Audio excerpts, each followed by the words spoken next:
Bom, vamos lá, gente. Então, primeira metade, a gente estava falando sobre as redes sociais indo e voltando, né? De onde vêm as primeiras redes sociais, o que acontecia lá dentro que tem a ver com o que acontece hoje, e em seguida, o que mudou quando a gente foi para o broadcast. Agora a gente vai ver o que aconteceu quando a gente voltou para as redes sociais. Por que a gente tem uma rede social fácil de acessar hoje, e há 20 anos atrás, o máximo que a gente podia fazer era mandar carta para alguém? O que mudou de lá para cá, e o que a gente resgata com essas novas redes? Que dinâmicas que aparecem aqui que não aconteciam no meio de broadcast, tá?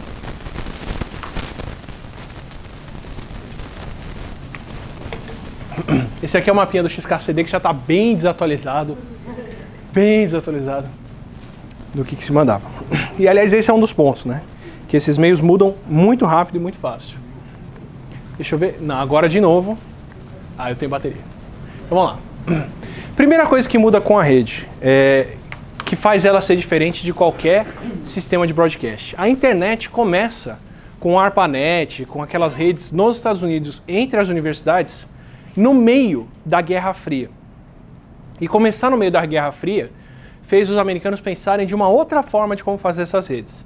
Se você for ver como é que funciona, por exemplo, o sistema de telefone nos Estados Unidos, aqui no Brasil também, a gente funciona através de centrais telefônicas. Então você tinha pontos focais para onde todo o sinal ia para lá e por onde todo mundo se conversa ali dentro. A rede que a gente tem é essa rede da esquerda, que é uma rede centralizada. Se você derrubasse uma central telefônica, todos os números de telefone ficavam mudos. Ninguém tinha como se falar. Então, se eu vou fazer uma chamada para alguém, eu tinha que falar com a central telefônica e a central telefônica encaminhar a minha chamada para casa de alguém. Sempre. Eu precisava passar por um nó central e esse nó encaminhar minha mensagem para outro. Tanto que, eu não sei nem se vocês já usaram um telefone normal. Eu acho que tem gente aqui que já é pós-2000. Mas para quem usou telefone bem antigamente você tinha que falar com a telefonista com quem que você ia falar. Depois vem o telefone de disco. Vocês já viram a ferramenta da Idade da Pedra, que é um disco cheio de número, que você vira ele para dizer o número que você vai discar. E o ponto é que ele dava os tons de quais eram os números que você estava mandando a mensagem. Tudo isso para ir para uma central, e a central fazia o redirecionamento. A central podia mandar o seu número para o lugar errado. Ela podia cruzar a sua mensagem, ela podia fazer as outras coisas. Em um tempo de guerra, é muito complicado você depender de uma central dessa, porque se ela cai, todo o sistema de comunicação cai. Então a internet é um fruto de uma época muito propícia para fazer uma coisa descentralizada. Como que a gente faz uma rede de comunicação que é robusta a um ataque nuclear? Simples, não dá para ter uma central. Todo mundo vai ter que estar ligado com todo mundo. E eu tenho que ter mais de um caminho para chegar na outra ponta. Isso foram as primeiras redes. Então a ARPANET, Intranet, a rede entre as universidades, elas são redes descentralizadas. Você tem nós locais, as pessoas podem depender de um servidor próximo ou de um roteador para mandar as mensagens próximo, mas em geral todo mundo pode falar com todo mundo e você tem várias vias para falar com alguém lá do outro lado. Então, quando você vai mandar uma mensagem hoje de e-mail, ele pode passar por servidor em todo canto do mundo antes de chegar para outra pessoa. Se o servidor da Califórnia está fora do ar, você tenta o servidor de BH. Se o servidor de BH está fora do ar, você tenta o de São Paulo e por aí vai. Você procura o caminho mais rápido, quem está encaminhando essa mensagem primeiro e manda isso por lá. Mas você não tem um mecanismo central. Se você não tem um mecanismo central, você não tem como controlar de um ponto só quem fala com quem faz o quê. A internet nasceu nessa situação, uma situação em que as companhias de broadcast não estavam prestando atenção no que estava acontecendo. Porque se fosse por elas resolverem, seriam pontos centrais também. A AT&T nos Estados Unidos tentou por muito tempo fazer a internet passar só pela rede da AT&T para ser como uma rede telefônica. Só como ela surgiu dentro de universidade, entre órgãos públicos, foi uma coisa que nasceu fora do alcance desse tipo de rede. Só para deixar muito claro que isso foi uma janela de oportunidade. Foi um momento que aconteceu desse novo meio de comunicação ser descentralizado. E se ele tivesse acontecido em outra época, com outro tipo de fomento público e por aí vai, a coisa podia ser muito diferente. Podia ser outro sistema de broadcast. E para mostrar como a coisa foi propícia e como ela aconteceu meio que por acaso, e por isso mesmo não foi tão direcionada, a web, que é o que a gente acessa para fazer a maior parte das coisas hoje, começou de um projeto de doutorado do Tim Berners-Lee. Tim Berners-Lee estava trabalhando no CERN já na época, né? no colisor de átomos, e ele precisava ter um jeito de trocar dados entre os computadores e falar com as pessoas. E o problema dele é que era aquele login via terminal. Entra no computador tal, procura tal coisa, vê onde está aquilo. A internet era isso por muito tempo. É o que você encontra no terminal. Você loga no computador, fala com o que tem ali dentro, mas você não tem um acesso grande, você não tem uma vitrine para ver o que se passa ali dentro. E o que o Tim Berners-Lee fez foi programar um protocolo de comunicação entre computadores que fosse mais visível. Que tivesse, por exemplo, um endereço. Ao invés de você usar 234.161.62.2, você vai lá e escreve o nome de quem você quer falar, o endereço de quem você quer falar. Você tem um redirecionador único, que é a URL. Então agora eu não preciso mais saber o número do seu computador. O número do seu computador pode até mudar, mas se eu procurar pela sua URL, eu vou falar com o seu computador sempre, independente de onde ele estiver. E eu tenho uma maneira de apresentar o que está dentro desse computador. Eu tenho a linguagem HTML, eu tenho o protocolo de transferência entre computadores, que é o HTTP, que é a base da internet que a gente faz hoje. Você entra num site por HTTP, por isso. Porque é o que ele programou para poder acessar os arquivos no computador dos vizinhos. E o que é esse protocolo de web garantia? Garantia que é um sistema descentralizado. Que todo mundo pode montar um servidor, todo mundo pode montar um site, todo mundo pode programar um site, colocar as coisas disponíveis e todo mundo pode acessar. Então a internet é um momento muito único quando ela começa de ser uma coisa descentralizada no meio de broadcasts. Como que eu monto um canal de TV? Eu tenho que ter uma concessão. Eu tenho que ter uma cacetada de equipamento para poder fazer aquilo, eu tenho que ter antena, eu tenho que conseguir qual a faixa de transmissão que eu vou usar. Se eu vou montar uma rádio, ou você monta uma rádio pirata, ou se você for montar uma rádio oficial, que vai ter patrocínio, o diabo, você tem que ter uma frequência que você vai usar. E se todas as frequências estão ocupadas? Você não monta a sua rádio. Simples assim. Como que eu vou montar um jornal? Você tem que ter uma prensa para fazer aquilo, ou contratar uma tiragem de outros, enfim. Esse ainda é um pouquinho mais fácil de fazer, mas TV e rádio é só quem tem a concessão daquela faixa de sinal para você poder mandar um sinal ali dentro. Quando que abriu um canal novo de TV no Brasil? Acho que o único dos últimos 30 ou 40 anos foi a Rede TV, que comprou a Rede Manchete, que era quem tinha aquela faixa de sinal. Se não for para pegar bandas novas como abriu para a MTV e outras coisas, que foi quando a gente expandiu o que era permitido para um sinal de TV. Então, quer dizer, é centralizado. Como que você monta um site novo? Você pluga mais um computador na rede, cria um endereço único e acabou. Essa é a dificuldade de você montar um site. Por isso que a internet revoluciona tudo aí. Vira tudo de ponta cabeça. Porque agora você pode, qualquer um pode contribuir, escrever, fazer algo ali dentro. Então, além disso, além do protocolo web, que ele fez em 89, em 90, o Tim Berners-Lee também escreve o primeiro browser, que é esse programa... Eu escrevi errado? Não, faltou o S, browser. Que é o primeiro programa que vai exibir graficamente o que tem dentro do computador dos outros, porque a interface é uma coisa do diabo, né? Computador não é popular. Computador foi virar uma coisa popular com isso aqui, ó. Isso aqui é um computador popular. Porque isso aqui tem uma interface, não esse aqui, porque esse aqui é Android. E Android, eu vou dizer que não é a coisa mais usável, pelo exemplo que eu vou dar, mas isso aqui é uma interface que a minha avó podia usar. Um computador, não. Eu não conseguia botar minha avó numa cadeira com teclado, mouse, vó, isso aqui é o modem, você vai discar para a internet aqui para fazer tal coisa. Isso aqui tornou um computador popular. Agora todo mundo tem um computador no bolso, todo mundo usa para mandar mensagem. Porque a interface disso aqui é muito mais intuitiva.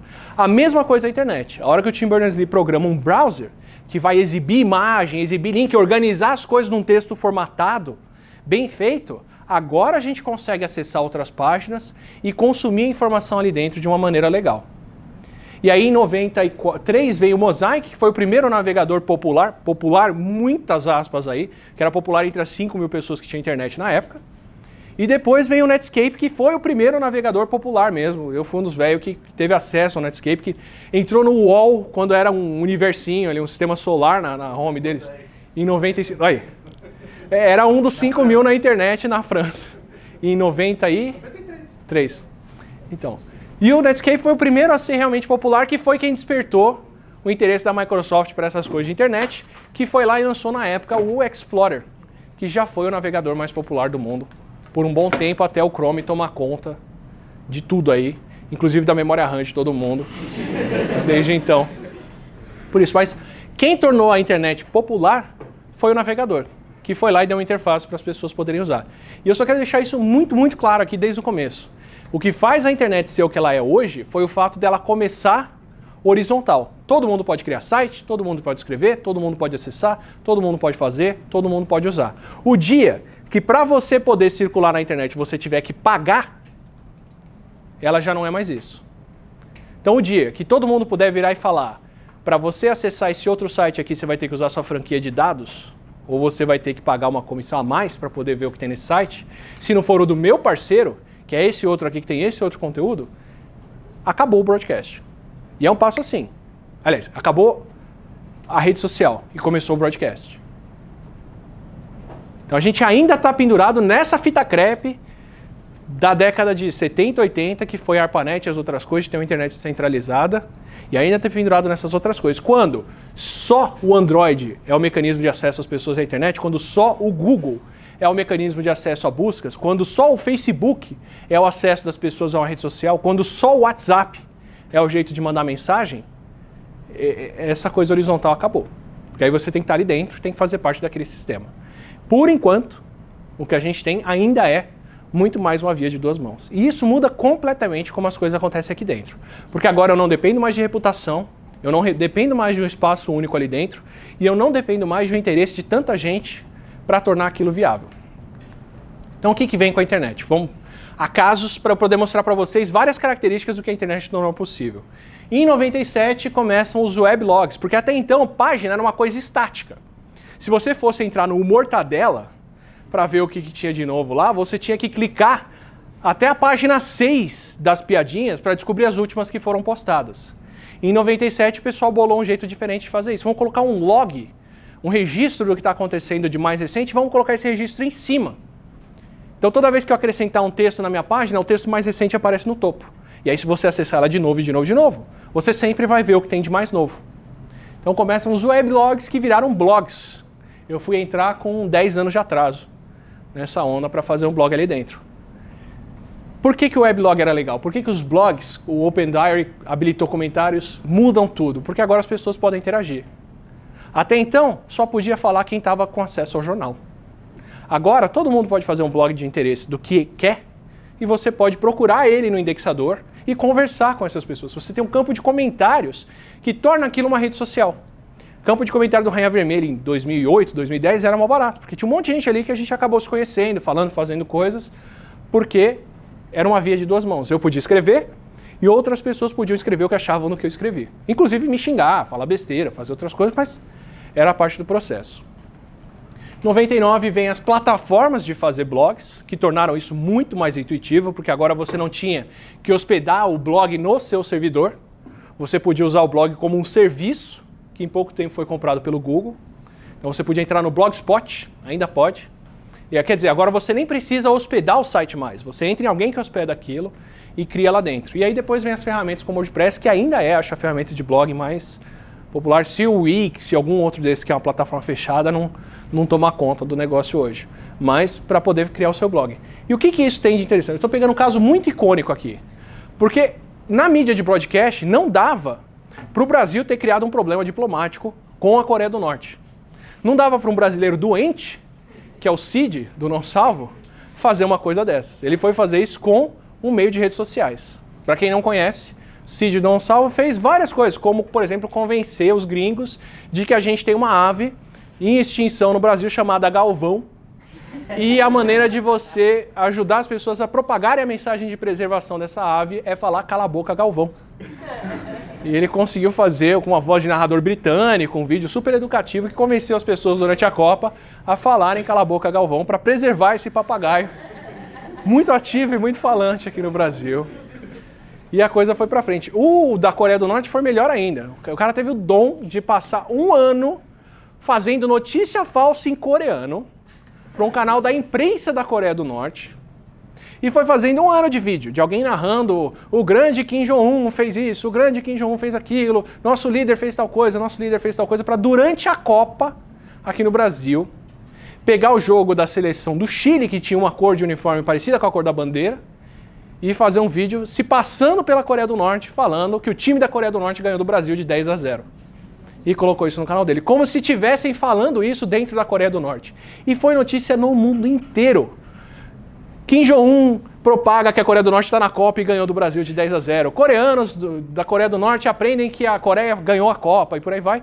E não era o canal do Cid, fingindo que era isso que passava no Jornal dos Caras. Ele recebeu uma carta da Coreia do Norte, da Embaixada da Coreia do Norte, falando obrigado por mostrar para o mundo que é meio que fácil de falar qualquer coisa da Coreia do Norte sem isso ser verdade. Assim, eu não sei se é um elogio mas tá isso. Por que ele conseguiu fazer isso? Porque ele tinha acesso a uma plataforma, porque pessoas como o Cid podiam criar sites e botar essas mentes doentes para trabalhar e fazer essas coisas.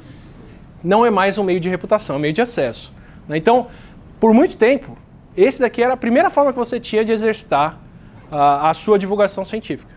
Inclusive para a gente que está muito acostumado a escrever, só que é um meio muito mais fácil, mais intuitivo do que vídeo, do que áudio, do que outras coisas. Dá para criar aí. Ponto que eu queria chamar a atenção com blogs é quando a gente começa a ter essa via de duas mãos. Você começa a ter uma maneira das pessoas se juntarem, conversarem e falarem. E blogs já foram muito relevantes. Eu sempre dou um exemplo para falar que a audiência não necessariamente alcance de audiência não necessariamente é influência. Tinha um blog, eu não lembro do nome agora, que era um blog de reviews falsos de produtos da Apple. O cara escrevia fingindo que a Apple tinha lançado um mouse, um computador, alguma coisa, e fazia um review de um produto imaginário. E ele tinha comentários lá dentro do Steve Jobs e do Bill Gates. Eles frequentavam o blog. Então assim, com essas duas pessoas lendo o que o cara escrevia, ele já tinha mais influência do que qualquer um em tecnologia até então. E ele teve espaço para fazer isso e falar com essas pessoas. O espaço até então que se tinha era você conseguir uma coluna no jornal. E para você conseguir a coluna no jornal, você tinha que conhecer alguém e ter a reputação. Coisa que esses meios aqui dispensavam desde muito cedo. Tá? Então, eu coloco os blogs aqui como essa primeira oportunidade do pessoal poder escrever e propagar. Já tinha fóruns antes, já tinha outras coisas, mas nenhuma delas tinha a indexação que os blogs tinham em buscadores para você procurar sobre o assunto e cair nas páginas das pessoas. Isso é pré-rede social, as redes sociais dominarem onde as publicações vão acontecer. Era aqui pré-rede social que eu falo, pré-Orkut, pré-Facebook, pré-Friendster, Find My Friends e os outros. Aí vem a Wikipédia. A Wikipédia mostra outras coisas. Ela mostra como, para alguma coisa funcionar bem na internet, ela também tem que ter a infraestrutura certa. O que eu gosto de falar da Wikipédia, que é muito legal? Em 2000 começa o projeto da Nupedia, que foi um pessoal, não lembro se era uma casa editora inglesa ou o que foi, que chamaram o Jimmy Wales e o Larry Sanger para criar a primeira grande enciclopédia digital na internet para as pessoas fazerem. E o processo que a Nupedia tinha de produção de artigos era convidar especialistas que tinham doutorado na área e pedir para eles escreverem artigos. A Nupedia, durante toda a história dela, ela teve acho que 25 artigos escritos ali dentro. Porque é isso que você consegue tirar de um doutor. É esse o tempo que ele leva para escrever alguma coisa, porque ele vai ter a tese, vai ter 500 mil outras coisas para fazer, ele vai querer ler, reler, garantir que nenhum dos pares vai criticar aquele texto feito, e o resultado é que você não publica nada desse tipo, porque você tem que se cercar por todos os lados, porque você já tomou na orelha de revisor e você sabe que vão implicar com tudo. Porque era esse conteúdo organizado por comitê. O Larry Sanger fala que a ideia foi dele, o Jimmy Wales fala que a ideia foi dele. Fato é, Jimmy Wales foi quem registrou isso, desenvolveu a Wikimedia, usando o nome WikiWiki, que é o havaiano para rápido. É uma ferramenta, já vinha de 95, que cria um site que pode ser editado por qualquer usuário. Jimmy Wales olhou para aquilo e falou, olha só, e se ao invés de eu chamar um comitê para escrever um artigo, eu usasse esse sistema que permite que quem acessa a enciclopédia escreva os artigos por conta própria e contribua. Será que dá certo? Ele foi lá e criou a Wikipédia. Em algumas semanas a Wikipédia já tinha passado o número de artigos da Nupedia. Ainda hoje é a maior fonte de conhecimento que a humanidade já teve, em termos de acesso e quantas pessoas podem chegar àquilo. Tá? De longe, de longe. Ah, mas artigos científicos são mais relevantes. São, mas já fizeram esse experimento. Foi um químico lá, escolheu 40 tópicos que não tinham descrição na Wikipédia, escreveu os 40, publicou 20 aleatórios na Wikipédia e engavetou outros 20. 4 anos depois, ele foi fazer uma pesquisa na bibliografia da área e ele viu que os 20 que tinham sido publicados na Wikipédia, os papers da área usavam os mesmos termos do que os artigos da Wikipédia. Olha a sacada de gênio. Ele pegou artigos e publicou, outros ele deixou engavetado. Esse que ele deixou engavetado, ninguém usou aquelas palavras. Os que ele publicou na Wikipédia estavam em paper científico depois e ninguém citava a Wikipédia como fonte. Mas provavelmente estava lendo o artigo na Wikipédia para inclusive saber como escrever a introdução do paper, o que ia falar e por onde ia. Quer dizer, mesmo artigos científicos, mesmo quando é a última coisa refinada que a gente descobriu, as pessoas consultam a Wikipédia antes para saber do que vão falar, como vão introduzir, o que vão pôr. E o que ela tem para mim, que é o grande gatilho que faz a Wikipédia ser o que ela é? Ela tem um sistema que permite apagar vandalismo muito fácil. O maior problema é esse, na verdade. As pessoas querem contribuir, as pessoas vão lá e escrevem. Só que se qualquer um pode vir apagar tudo e jogar aquilo para o inferno, ou xingar alguém lá dentro, esse conteúdo nunca vai ficar de pé. Eu não sei se foi o New York Times, eu não lembro qual foi o jornal, o Washington Post, o jornal americano, que tentou fazer uma enciclopédia online. Esqueceram de colocar esse controle de edição. Virou vandalismo. Em pouquíssimo tempo a galera tinha destruído aquilo. E primeiro porque não era uma coisa pública como é a Wikipédia, feita para ser... Por princípio a Wikipédia não mostra propaganda e não cobra pelo acesso.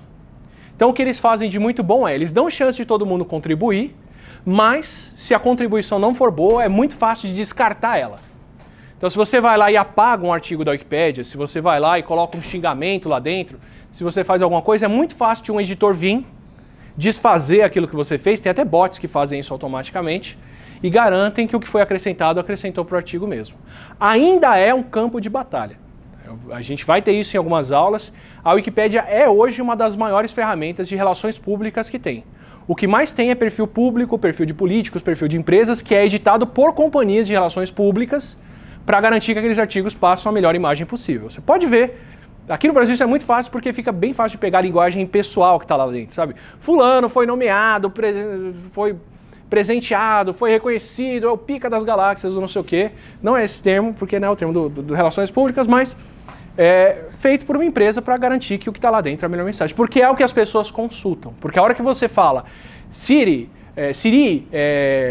o assistente do Google, Cortana, Alexa, o que é as cataratas do Niágara, ninguém foi escrever para eles o que é isso. Eles vão lá no artigo da Wikipédia para ler. Então a interface pode não ser mais a Wikipédia, mas quase qualquer consulta de conhecimento que a gente faz hoje, mesmo no assistente, a base disso é a Wikipédia. Então, bem ou mal, ela ainda dita a realidade hoje, mesmo que indiretamente. Então, é uma grande fonte de conhecimento, que para mim depende principalmente desse princípio. Contribuição válida fica fácil e é feita de maneira fácil. Contribuição ruim, vandalismo, eu apago fácil. E aí o limiar para contribuir é muito baixo. Fica muito fácil das pessoas fazerem isso. Para fazer um artigo da Nupédia, tinha que vir o doutor, a doutora, escrever aquele negócio enorme, pares revisarem, fazerem, garantirem para aquilo ir para o ar. Para fazer um artigo na Wikipédia, você cria aquela página, escreve um parágrafo, e o próximo a entrar e acessar vai acrescentar e por aí vai. É fácil contribuir.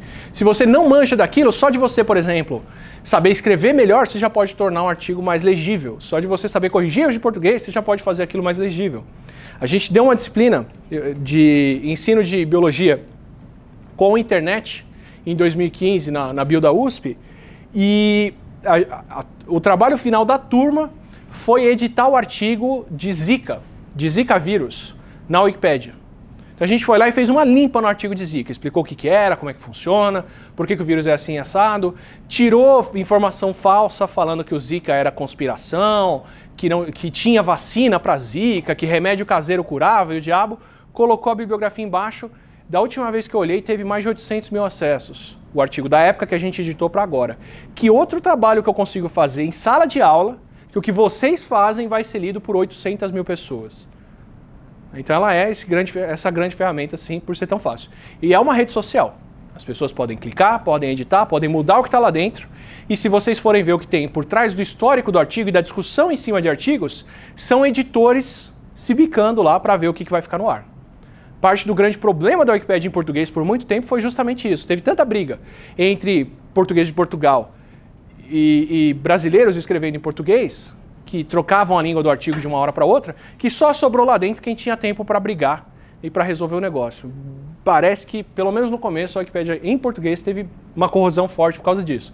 Por causa da disputa até vinha o Jimmy Wales, ou não lembro quem foi o cara de cima, que falou, não, começou em português de Portugal, é português de Portugal que vai ficar. Quem escreveu primeiro foi no Brasil, é o português brasileiro que vai ficar.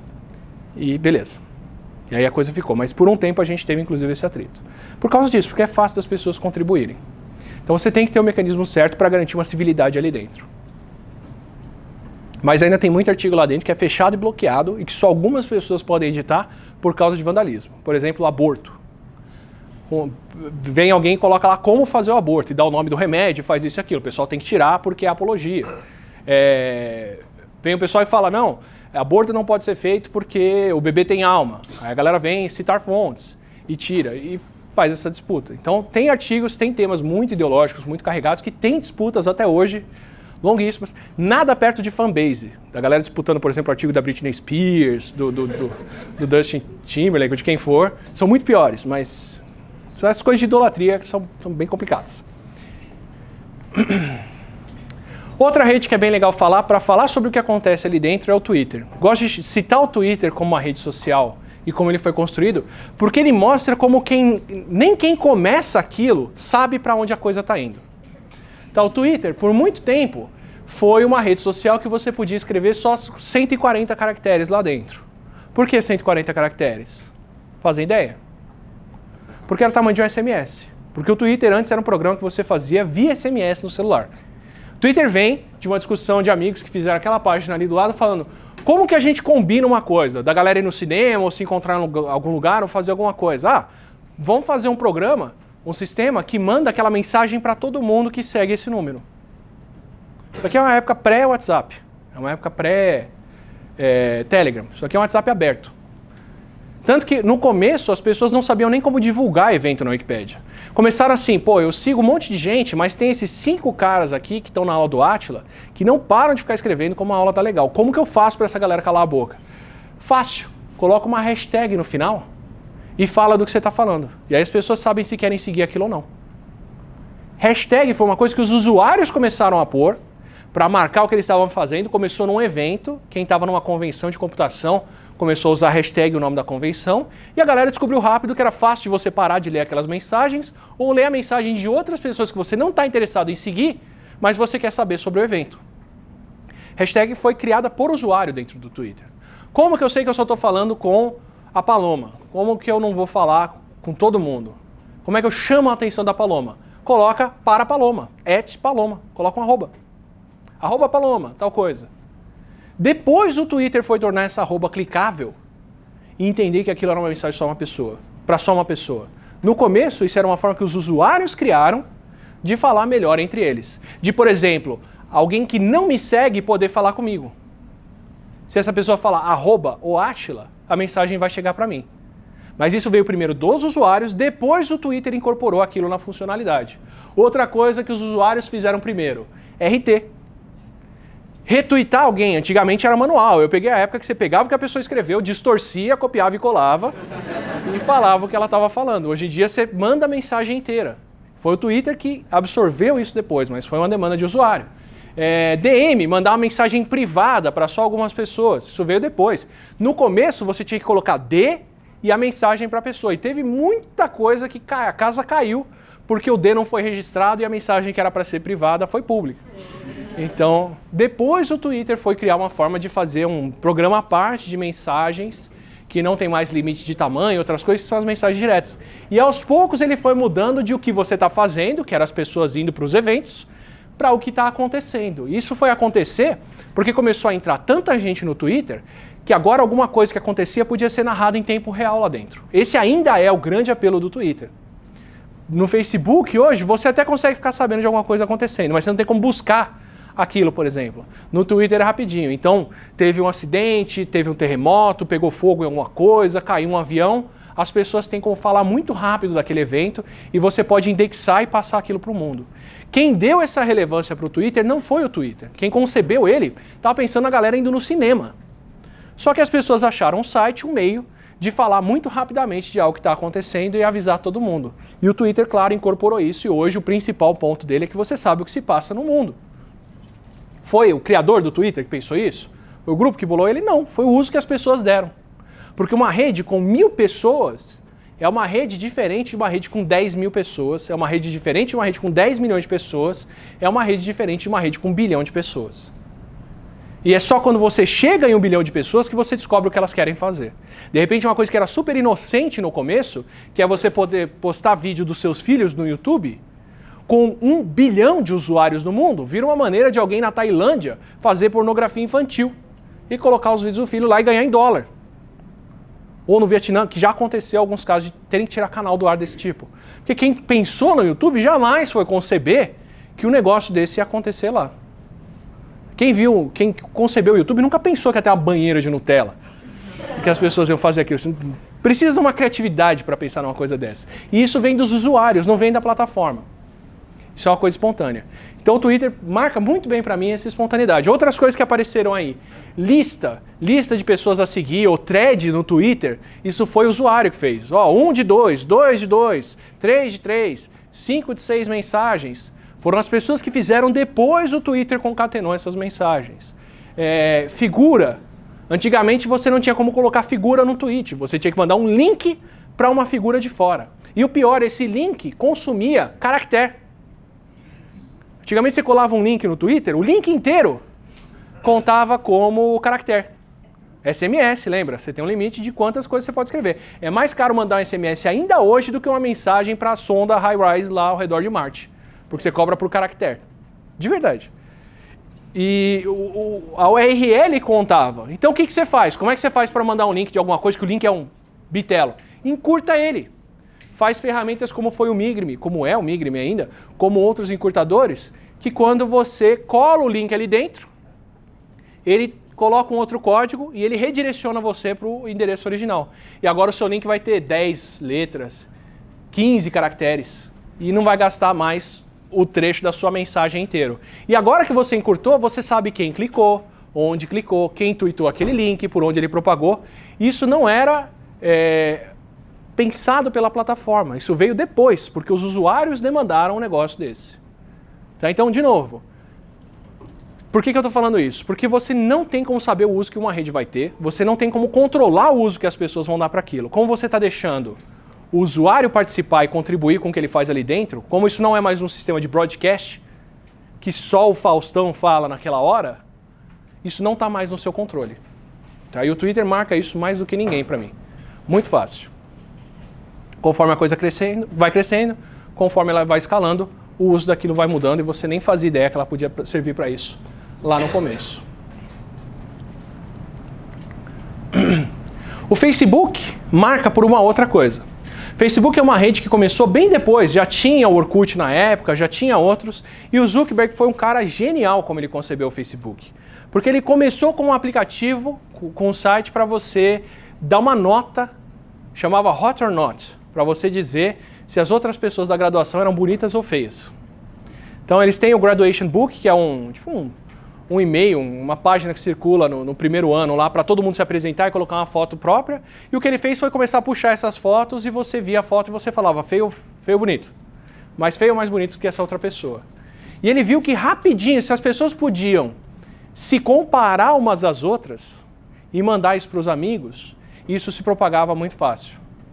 Então ele montou uma rede feita para as pessoas se compararem e propagarem isso fácil, entre amigos. É o Facebook. E como que eles garantiram isso? No começo, ele era exclusivo.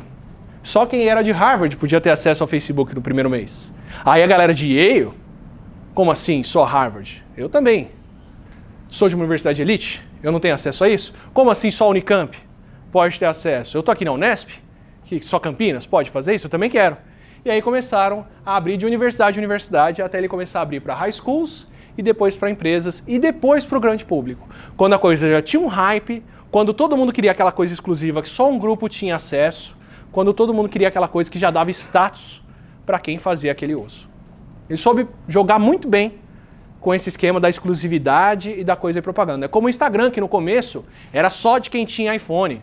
E você tinha que mandar convite, e a galera só podia acessar naquilo. Quer dizer, você começa restrito, cria uma demanda por aquilo, e depois você propaga. E você propaga baseado nas pessoas compartilharem com as outras o que elas querem, o que elas gostam. E aí vira a ferramenta que virou hoje. Foi a primeira ferramenta a chegar em mais de 1 bilhão de usuários, Foi a primeira a chegar em tanta gente fazer isso tão cedo. Baseado muito nas pessoas estarem se comparando, compartilhando entre elas, e depois onde você vai passar a maior parte do seu tempo falando com elas.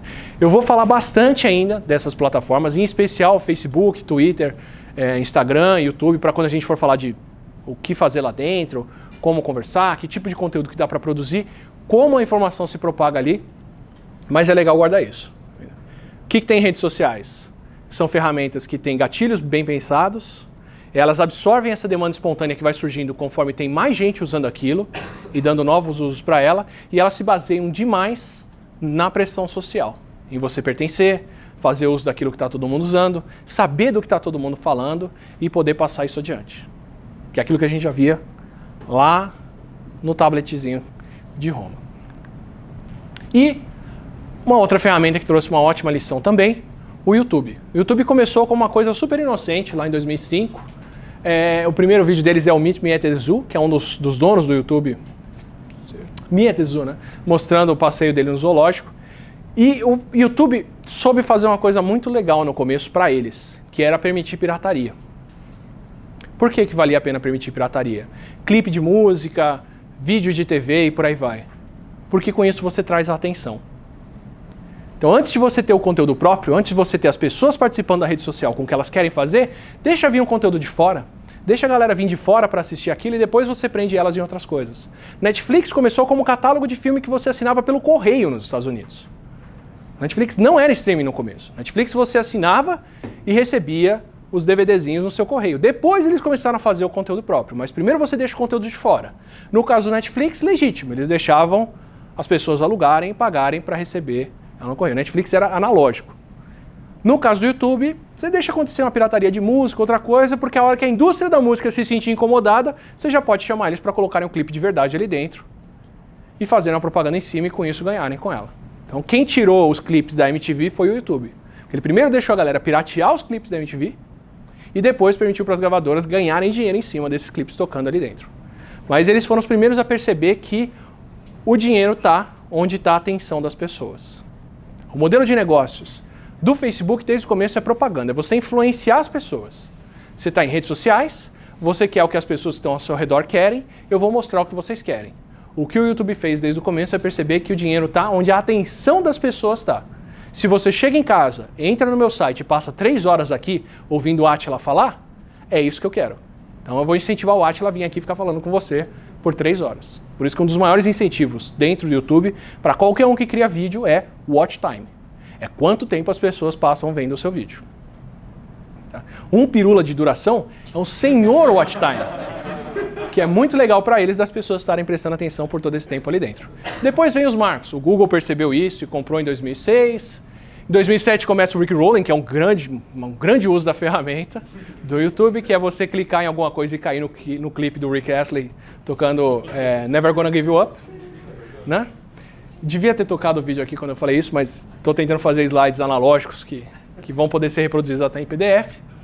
E em outubro de 2009 eles chegam a 1 bilhão de visualizações por dia. 2009 isso, tá? Se eu não me engano, entre 2009 e 2010, o YouTube sozinho consumia mais banda do que o resto da internet inteiro. Eu não sei se torrent estava na equação ou não. Sério, porque torrent é um negócio que demanda gigas e gigas para ser transferido. Mas de sites da web legítima, o YouTube sozinho direcionava mais da metade da banda deles. Não sei o quanto que isso consome hoje em dia, porque hoje em dia, por exemplo, a Netflix tem uma coisa dessa. O lançamento de série da Netflix muda o padrão de tráfego da internet do mundo para assistir uma coisa dessa. Tem demanda mesmo, porque é uma coisa pesada para ser transmitida de um lugar para outro. Como foi aqui no Brasil, acho que a primeira coisa que derrubou a internet no Brasil foi a Playboy da Feiticeira. Juro pra vocês. A Embratel não deu conta porque era o pessoal propagando isso por e-mail. E aí anexo de e-mail e vai 20 mega pra lá, 20 mega pra cá, 200 mega pra lá, 200 mega pra cá. Derrubou a internet das empresas do Brasil quando saiu a Playboy dela. Esse foi o primeiro feito. Nos Estados Unidos, recentemente, foi a foto da Kim Kardashian pelada. Também fez isso. Mas normalmente quem tem esse tipo de atenção são essas plataformas aqui. Não só algumas bundas, várias bundas. Tem essa atenção normalmente mais diluída. E o maior marco desde então, o que mais mudou o padrão de consumo, o que realmente popularizou a internet, é isso aqui. É o smartphone. Eu estava falando, né, mais cedo que antigamente as pessoas ficavam na dúvida se elas queriam uma TV ou uma geladeira para alguém que está montando uma casa nova. Hoje em dia elas têm um celular primeiro. Tá? Você não tem uma casa hoje, mas você tem um celular. Eu não estou exagerando. Para moradores de rua, celular pode ser uma coisa extremamente importante. E que eu não tenho dúvida que coloca eles muito mais inseridos na sociedade do que ter uma geladeira, por exemplo. Isso faz diferença na maneira como a gente conversa. O celular é a primeira coisa, é o primeiro meio de comunicação em massa a se popularizar em anos recentes e cresceu muito. Isso aqui é do World Data, é o padrão de assinaturas por 100 pessoas de telefone fixo e de celular no Brasil. Em azul é telefone fixo. A gente nunca chegou a mais de 20% de inscrição em telefone fixo. Quer dizer, para cada 100 brasileiros, a gente nunca teve mais de 20 números de telefone. Porque antes disso continuar crescendo, quanto tempo a gente levou para chegar nesses 20%? Desde a década de 80 até ali? E em muito menos tempo, o número de chips de celular passou 20 a cada 100 pessoas. Na verdade, a gente chegou a 130 chips de celular para cada 100 brasileiros. Porque isso é fruto de um sistema de telecomunicação do Brasil, onde era mais barato você mandar mensagem de uma operadora para outra, e muitas pessoas têm ou tinham pelo menos 2 chips. Quando começa a acabar essa prática de cobrar mais para falar de uma operadora com outra, a gente começa a ver ali o número de chips caindo para menos do que 100 por pessoa. Tá? O Telegram, o WhatsApp, são fruto do sistema de telefonia brasileiro. Por que o WhatsApp não é popular nos Estados Unidos? Por que o Telegram começou a ficar popular lá agora? Porque um americano podia mandar SMS para outro sem pagar, desde sempre. Ele sempre usou iMessage e depois sempre usou o sistema de mensagens do Android. Eles sempre falaram por SMS sem ter que pagar por mensagem. Aqui no Brasil a gente pagava por mensagem, pagava mais ainda se a mensagem ia para outra operadora. Então era mais barato, mais fácil você fazer isso no WhatsApp. Isso acontece direto, tá? Muitas vezes, em lugares que ainda não estão tão desenvolvidos, algumas tecnologias pulam etapas e são adotadas mais cedo, porque justamente o meio do caminho é entulhado ou não compensa financeiramente. Então, quanto tempo levou para os americanos adotarem cartão de crédito? Muito tempo. Quanto tempo levou para os americanos adotarem pagamento por celular? Ainda não é uma coisa com adoção grande nos Estados Unidos. Quanto tempo levou para os chineses adotarem cartão de crédito? Nunca adotaram. Quanto tempo levou para os chineses adotarem pagamento pelo celular? 3 anos. Porque eles não usavam cartão de crédito e de repente tem uma coisa que funciona aqui, pula direto de uma para outra, acabou. Tá? Quanto tempo levou para os Estados Unidos ter o Netflix como uma coisa popular? Levou anos. Porque o Netflix primeiro teve que distribuir DVD. Quanto tempo levou para os chineses terem o streaming de vídeo como a coisa mais popular? 5 anos, desde que o streaming de vídeo foi criado. Ele já se tornou mais popular. Porque eles não tinham locadora como a gente tinha, porque eles não tinham VHS e DVD como as pessoas tinham. Pelo menos não era uma coisa tão popular. Então você pula de uma tecnologia para outra muito rápido. E o Brasil fez isso. A gente pulou várias tecnologias com celular, como TV a cabo. TV a cabo tem mais ou menos a mesma adoção que a internet a cabo no Brasil. A internet de alta velocidade, que não chega a 15% da população. Então a gente não tem o fenômeno americano de Fox News, MSN e outros, HBO, grandes canais de assinatura. Aqui nunca foi uma coisa tão popular. A gente já pulou direto da TV para o streaming. Foi da TV para o Netflix. Eu sou uma dessas pessoas. Eu, há mais de 10 anos, não tenho uma antena de TV em casa. Mas eu assisto Netflix agora. Eu pulei o meio do caminho. Pulei a TV a cabo, pulei as outras coisas. Eu fui direto para o streaming. E é isso que aconteceu no Brasil todo. E o que a gente fez, a adoção muito rápida aqui, é a adoção do celular. A gente vai falar disso. A gente vai falar de como as pessoas consomem informação, mas entendam o seguinte. Hoje, quem compra um celular pela primeira vez não está comprando um celular, está comprando um WhatsApp. Eu não estou brincando, não estou brincando. Tá? Se você for principalmente em região onde não tinha telefone fixo, mais para fora do estado de São Paulo, mais para o interior do país, as pessoas não têm número de telefone, elas têm WhatsApp. E é isso que elas estão passando e é isso que elas estão comprando. E o que eu quero dizer com isso? Vou dar uma consequência muito direta para vocês. Eu só fui ver um vídeo do Nerdologia Popular quando um vídeo meu viralizou no WhatsApp. O vídeo de Zika, o pessoal jogou no WhatsApp, o vídeo foi encurtado de 200 MB por alguma magia negra para 6 megas, que é o espaço que se ocupa no WhatsApp. E aí sim minha família veio falar comigo, nossa, você faz vídeo? Eu falei, faço, já tem uns anos. É isso aqui que você faz? Tem mais? Tem uns 400. Porque eles estão usando o WhatsApp. E se a pessoa assina o WhatsApp dentro de um plano normal aqui no Brasil, que é sem ter banda de internet 3G, 4G para outras coisas, se a única coisa que não consome a internet delas é o que circula dentro do WhatsApp, isso quer dizer que essas pessoas não têm acesso nem aos links que estão lá dentro. O grosso do Brasil hoje consome informação via WhatsApp e o grosso do Brasil hoje não paga plano de dados. Se a imagem, se a figura, se o texto, se o vídeo não estiver dentro do WhatsApp, essa pessoa não consegue clicar naquilo e acessar isso fora. Então já digo para vocês aqui a maior barreira para qualquer coisa de divulgação popular que vocês forem fazer. Se isso não estiver circulando via WhatsApp, vocês não estão chegando nas pessoas. E para fazer isso circular lá dentro, boa sorte. Se você souber, me fala. Eu consegui isso uma vez só. Tá? Esse é o grosso do Brasil. Então já digo de cara na primeira aula do curso.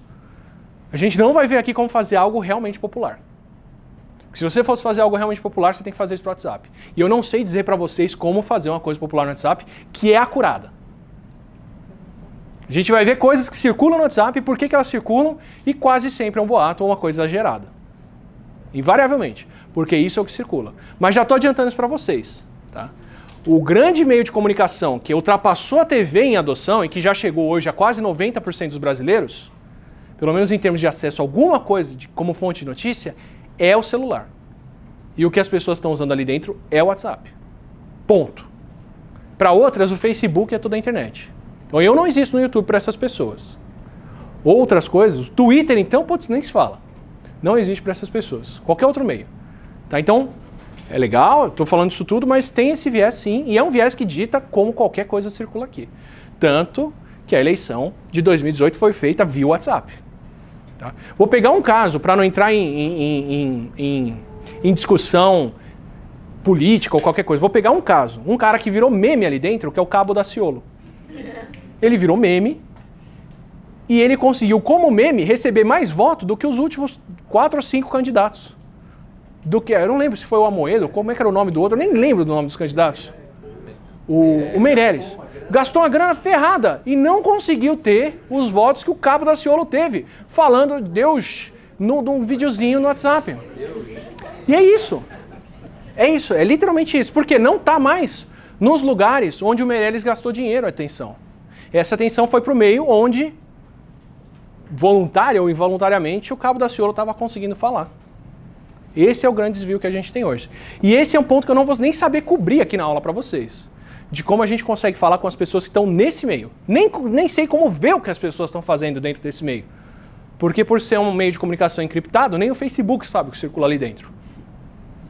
Mas esse é um dos pontos de tudo isso que a gente está falando. Tá? Então, por que eu falo disso aqui também? Porque se você for fazer um vídeo, você tem que pensar que as pessoas estão consumindo esse vídeo em celular hoje. A maior chance de quem está vendo essa aula aqui, apesar de ser uma aula, apesar de ser um vídeo longo, é uma boa parte dessa galera estar assistindo esse vídeo no celular. Então não posso ter elemento pequeno escrito na tela, eu quase não ponho texto, embora essas inscrições e esses outros... Foi inevitável para exportar a figura, mas normalmente você tenta evitar esse tipo de coisa, porque é o meio onde a pessoa vai ver esse vídeo tem uma tela pequena, a atenção dela é curta, e por aí vai. Uma das aulas que a gente vai falar aqui, que é a aula de como as pessoas consomem informação na internet, a gente vai ver o que muda quando você está consumindo essa informação no celular, e é importante levar isso em conta para qualquer coisa que você faz hoje. Tá? A gente vive na fronteira do vídeo horizontal se tornar menos popular do que o vídeo vertical. A gente é uma espécie que tem um olho de cada lado, mas a gente assiste mais vídeo em pé, porque é a tela do celular, e é como a gente está vendo. É chegar a esse ponto de ser tão antinatural que a gente faz um vídeo num outro formato agora e consome assim, porque esse é o meio que as pessoas têm para consumir. Vídeo TikTok, que é uma rede inteira baseada em vídeo vertical já. Nem leva em conta vídeo horizontal. Porque não é o que a gente tem vocação, é o que o celular consegue propagar e mandar. E aí as consequências dessas mudanças. O que muda quando tudo isso das redes sociais entra em conta de bom e depois de ruim? De novo, isso aqui é uma prévia de tudo que a gente vai discutir ao longo do curso, do que a gente vai ver. Mas o que eu quero apontar para vocês de cara que muda quando a gente começa a usar redes sociais para se comunicar? Alguns fenômenos importantes. Um deles, que é o que eu acho mais positivo e o mais animador para todo mundo, é o paradoxo do buraco na rua. É o Pothole Paradox, do Steven Johnson, Ele cunhou esse paradoxo em 2002, eu acho. Que é o seguinte: o que é mais importante para você? Um buraco na sua rua ou a situação do conflito da Palestina no Oriente Médio?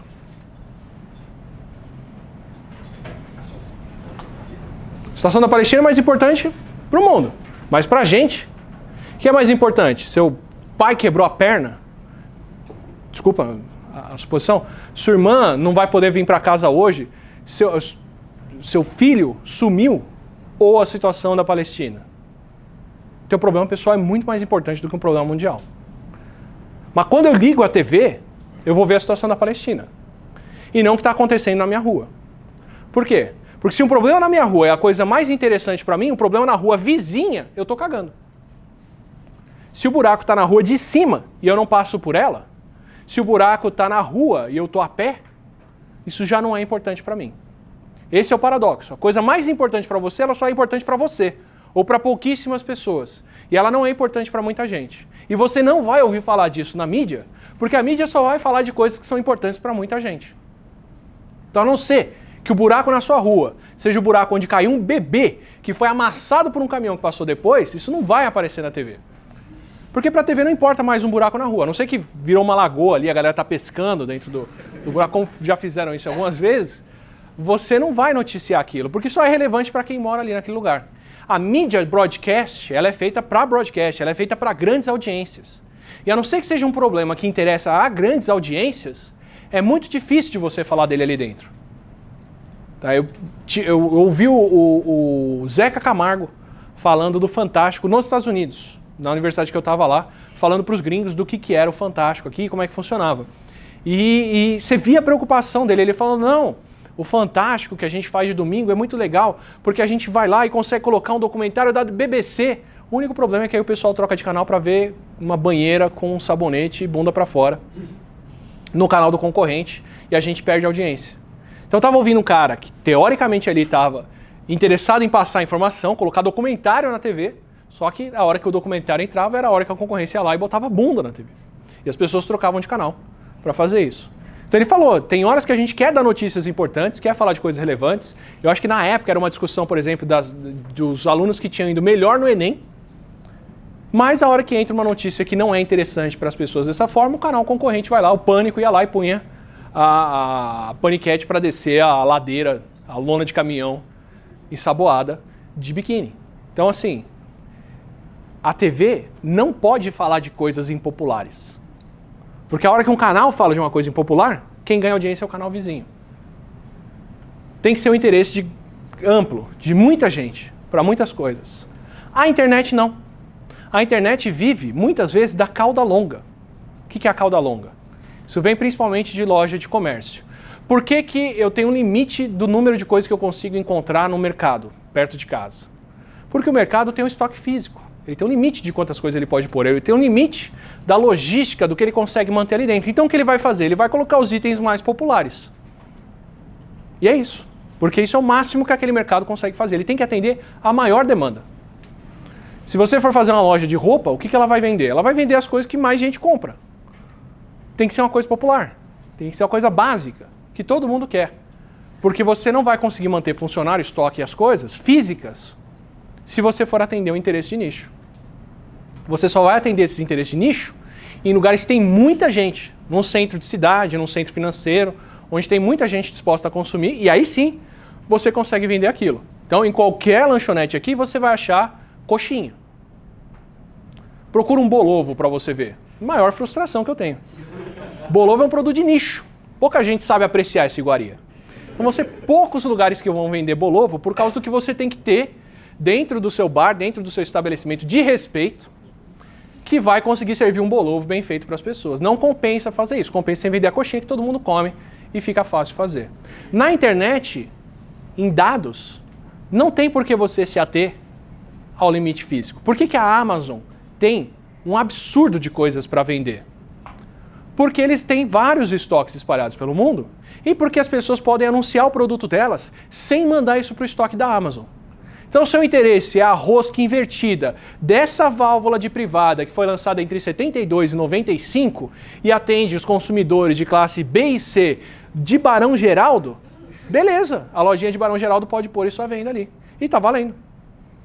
Não tem por que não atender um interesse desse. Então, a noção de cauda longa, desses pequenos produtos que têm pouca demanda, mas que agregada essa demanda é enorme, foi o grande sucesso de lugares como a Amazon, que passou a vender de tudo para todo mundo, ou o eBay, o Mercado Livre aqui, que a ideia é você vender de tudo, mesmo. Inclusive, produto artesanal e outras coisas que em outros meios não tinha essa demanda. A mesma coisa acontece com a mídia. Qual que é o seu interesse? O seu interesse é uma teoria evolutiva chamada Rainha Vermelha e falar de casos de evolução competitiva entre organismos? Vai lá e faz um blog. Talvez tenha uns 2.000 doidos aí no Brasil que estão interessados nisso, 2.000 biólogos também empolgados, que vão ler sobre essas coisas muito legais. É disso que eu vivo até hoje. Se você for ver o interesse das coisas que eu falo, não é um interesse popular. Sou muito grato e muito feliz de falar com 200, 300 mil pessoas num vídeo de como o Homem-Formiga podia rasgar o Thanos de dentro para fora. Mas convenhamos que nem todo mundo acorda de manhã e fala, será que dilata? Será que ele resiste? Eu vou procurar um vídeo no YouTube para saber mais sobre isso. Eu vivo desse nicho, né? É um nicho grande porque ele consegue falar via internet com qualquer um. Mas se eu fosse falar na rua, eu primeiro ia apanhar. E segundo, que eu não ia encontrar muita gente falando disso. Então, a não ser que eu esteja nesse tipo de meio aqui, dentro de uma universidade, não é todo mundo que vai falar comigo. Pouca gente me reconhece na rua porque o meu nicho não é um nicho popular. Compensação, dentre as pessoas que estão interessadas, eu vou falar com boa parte delas. Poucos outros vídeos vão explicar para vocês se o Homem-Formiga podia rasgar o Thanos de dentro para fora. Então, sinto muito, eu sou a única saída. Vem cá, vamos conversar. Esse é o ponto. Mas isso é o bom da internet. Como você pode falar do que você quiser, você pode falar de coisas que só vão interessar pouquíssimas pessoas e tá ótimo. Isso pode ser qualquer coisa. Ah, eu tenho um problema no meu bairro. Beleza. Ah, eu tenho uma condição de saúde raríssima que afeta 50 pessoas no Brasil. Ótimo. Vai lá e fala. A comunidade fibrose cística no YouTube é linda. É um monte de molecada que está passando por fibrose cística. E molecada, porque infelizmente é uma doença que mata as pessoas muito cedo. Então tem muito mais criança com fibrose do que adulto. E as crianças também têm o traquejo de usar o YouTube, usar esses meios. E elas se apoiam, elas conversam. Alguém descobriu um produto novo que vai lavar o muco do nariz mais fácil. Passa a receita, mostra como é que fez. Recomenda, discute, se apoia. Faz um negócio fantástico. E não tinha como a TV falar disso o tempo todo. Não tem como ter, de domingo à tarde, o canal da Sara falando sobre fibrose cística na TV Cultura. Porque não vai ter audiência para manter um programa desse. Talvez na TV Cultura, mas em outros canais. Em compensação, na internet você pode fazer isso o tempo todo. Tudo bem, isso aqui é um dos pontos. E esse é um ponto que foi feito na época em que estava todo mundo empolgado com a internet, sem saber que os doidos também podiam se juntar para falar de qualquer coisa. Porque o lado ruim disso é, se você pode falar de qualquer coisa, você pode falar de qualquer coisa. Você pode falar, inclusive, que a Terra é plana. E outras pessoas que antes iam tentar falar isso e só iam encontrar pessoas ao redor que falam, sério? Agora encontram outras pessoas na internet que falam que a Terra é plana e essa comunidade cresce e se fortalece. Então, por bem ou por mal, isso acontece. Mas esse é um fenômeno muito legal. Isso aqui, para mim, é a fase arco-íris da internet. É a fase arco-íris de qualquer tecnologia. A fase arco-íris que eu quero dizer é, vem uma tecnologia nova, o público que adota ela primeiro tende a ser um público disposto a novas ideias, que quer conhecer novas coisas, que tem outros ideais, que vai fazer uma adoção diferente e muito legal daquele meio.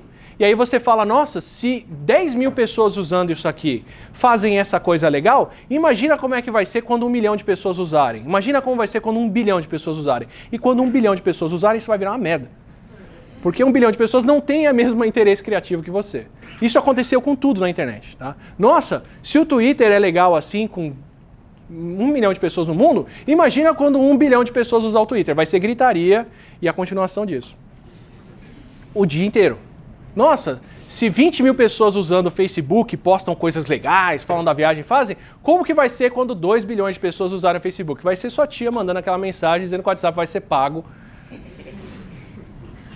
Porque é o que está acontecendo. É diferente. Um meio com poucas pessoas se comporta de outra forma e são pessoas que estão motivadas a fazer umas coisas de outra maneira. Isso aqui é a fase, nossa, se as pessoas têm tempo para usar a internet, fazer blog, fazer Wikipédia, fazer que legal, imagina em 2020, quando todo mundo puder usar a internet, que legal que vai ser. Mal fazia ideia o Steven Johnson de quantas famílias iam brigar por causa de postagem no Facebook. Mas tem esse viés sim legal, de todo mundo poder postar e de você poder falar de coisas que só são interessantes para poucas pessoas, e poder chegar em bastante gente com isso. Outro ponto muito interessante e outro ponto bastante sério para você que for fazer conteúdo em vídeo pensar. Eu sempre gosto de falar isso porque essa é a frase que faz o quê? Quer dizer que foi o transistor que inventou o rock. Por que eu falo que foi o transistor que inventou o rock? Porque tinha um rádio portátil. Então até o transistor, quando era o rádio valvulado, não sei se vocês já viram isso, rádio desse tamanho, quando se tinha um rádio valvulado, isso era um eletrodoméstico mesmo. Você botava isso na sala, todo mundo sentava em volta, e quem controlava o rádio era o pai ou a mãe. Então, todas as gerações seguintes iam ouvir o quê? Iam consumir o que o pai e a mãe consomem. Quando surge a música do demônio? A música do demônio surge quando o rádio fica pequeno e portátil o suficiente para o filho ou para a filha pegar esse rádio, levar para o quarto, pegar o carro, sair por aí e ouvir o que ele quer, e não o que os pais querem. Quando você deixa uma geração consumir uma coisa e outra geração consumir outra, essa geração mais nova não vai consumir o mesmo que a geração mais velha. Ela vai consumir o que ela quer. E o que ela quer é completamente diferente. Para a geração mais velha, é lixo. Sempre vai ser. Para a geração mais nova, é o que eles cresceram ouvindo. Então agora tá a gente que ouviu rock na década de 90, achando um lixo as outras músicas que vieram depois. Normal, porque quem parar para ouvir música hoje vai ouvir outra coisa e vai achar aquilo legal. Qual que é o lado bom disso? O lado bom é que você tem uma revolução cultural muito mais rápida. Você precisava de 50 anos antes para mudar uma música clássica, para as pessoas mudarem o padrão do que elas consomem. Hoje você precisa de 5 anos para mudar um padrão de música. Porque é só você falar com a geração seguinte e acabou. O lado ruim, para quem quer fazer conteúdo, é que a audiência hoje é completamente fragmentada. Quando o broadcast escolhia quem falava, só uma pessoa falava. Por que 15 gerações assistiram Xuxa? Porque era o que tinha. Você ligava na TV de manhã, tinha Xuxa. Quem que a Globo vai pôr de manhã? A Xuxa. Ah, mas as crianças de hoje não querem a Xuxa, mas eu gastei dinheiro com a Xuxa. Então é a Xuxa que você vai ver. Quem que você vai ver no sábado? Luciano Huck. Ah, mas um moleque de 12 anos não quer ver TV. Mas se ele ligar na TV, tá o Luciano Huck lá. Porque é o que se gastou dinheiro para fazer, é o que você vai pôr para frente. Porque a maneira como o broadcast tinha de fazer sucesso era cultivar algo e botar aquilo na sua cara até aquilo se tornar popular. Elege algumas pessoas e promove elas por muito tempo, o tempo todo, para todo mundo se acostumar com aquilo. Hoje é ao contrário. Todo mundo tem uma telinha, todo mundo consome conteúdo na santidade do celular. Meu histórico de internet é meu. Dá licença, é comigo. Eu escolho o que eu quero compartilhar, mas eu consumo do meu jeito. Eu clico no navegador, eu vou ver. Cada criança tem o seu tablet já, o seu iPad, o seu celular ou coisa assim, e o que a criança vai ver não é a mesma coisa que os pais assistem. Por que canal infantil sobe e desce o tempo inteiro? Ou por que canal que fala com a molecada mais nova sobe e desce de audiência insanamente? Por que Kéfera já foi popular e sumiu do YouTube? Por que não sei quem já foi popular e sumiu? Por que não sei quem... Porque quem tem de 3 a 5 anos ou de 10 a 15 anos e assistiu a internet naquele vagão de idade é diferente do vagão seguinte que entrou. O vagão seguinte que entrou vai ver outras coisas. E outras, e outras, e outras, e outras. Então antes o que você levava 20 anos para mudar uma cultura, hoje você muda de uma geração para outra. E isso muda muito mais rápido.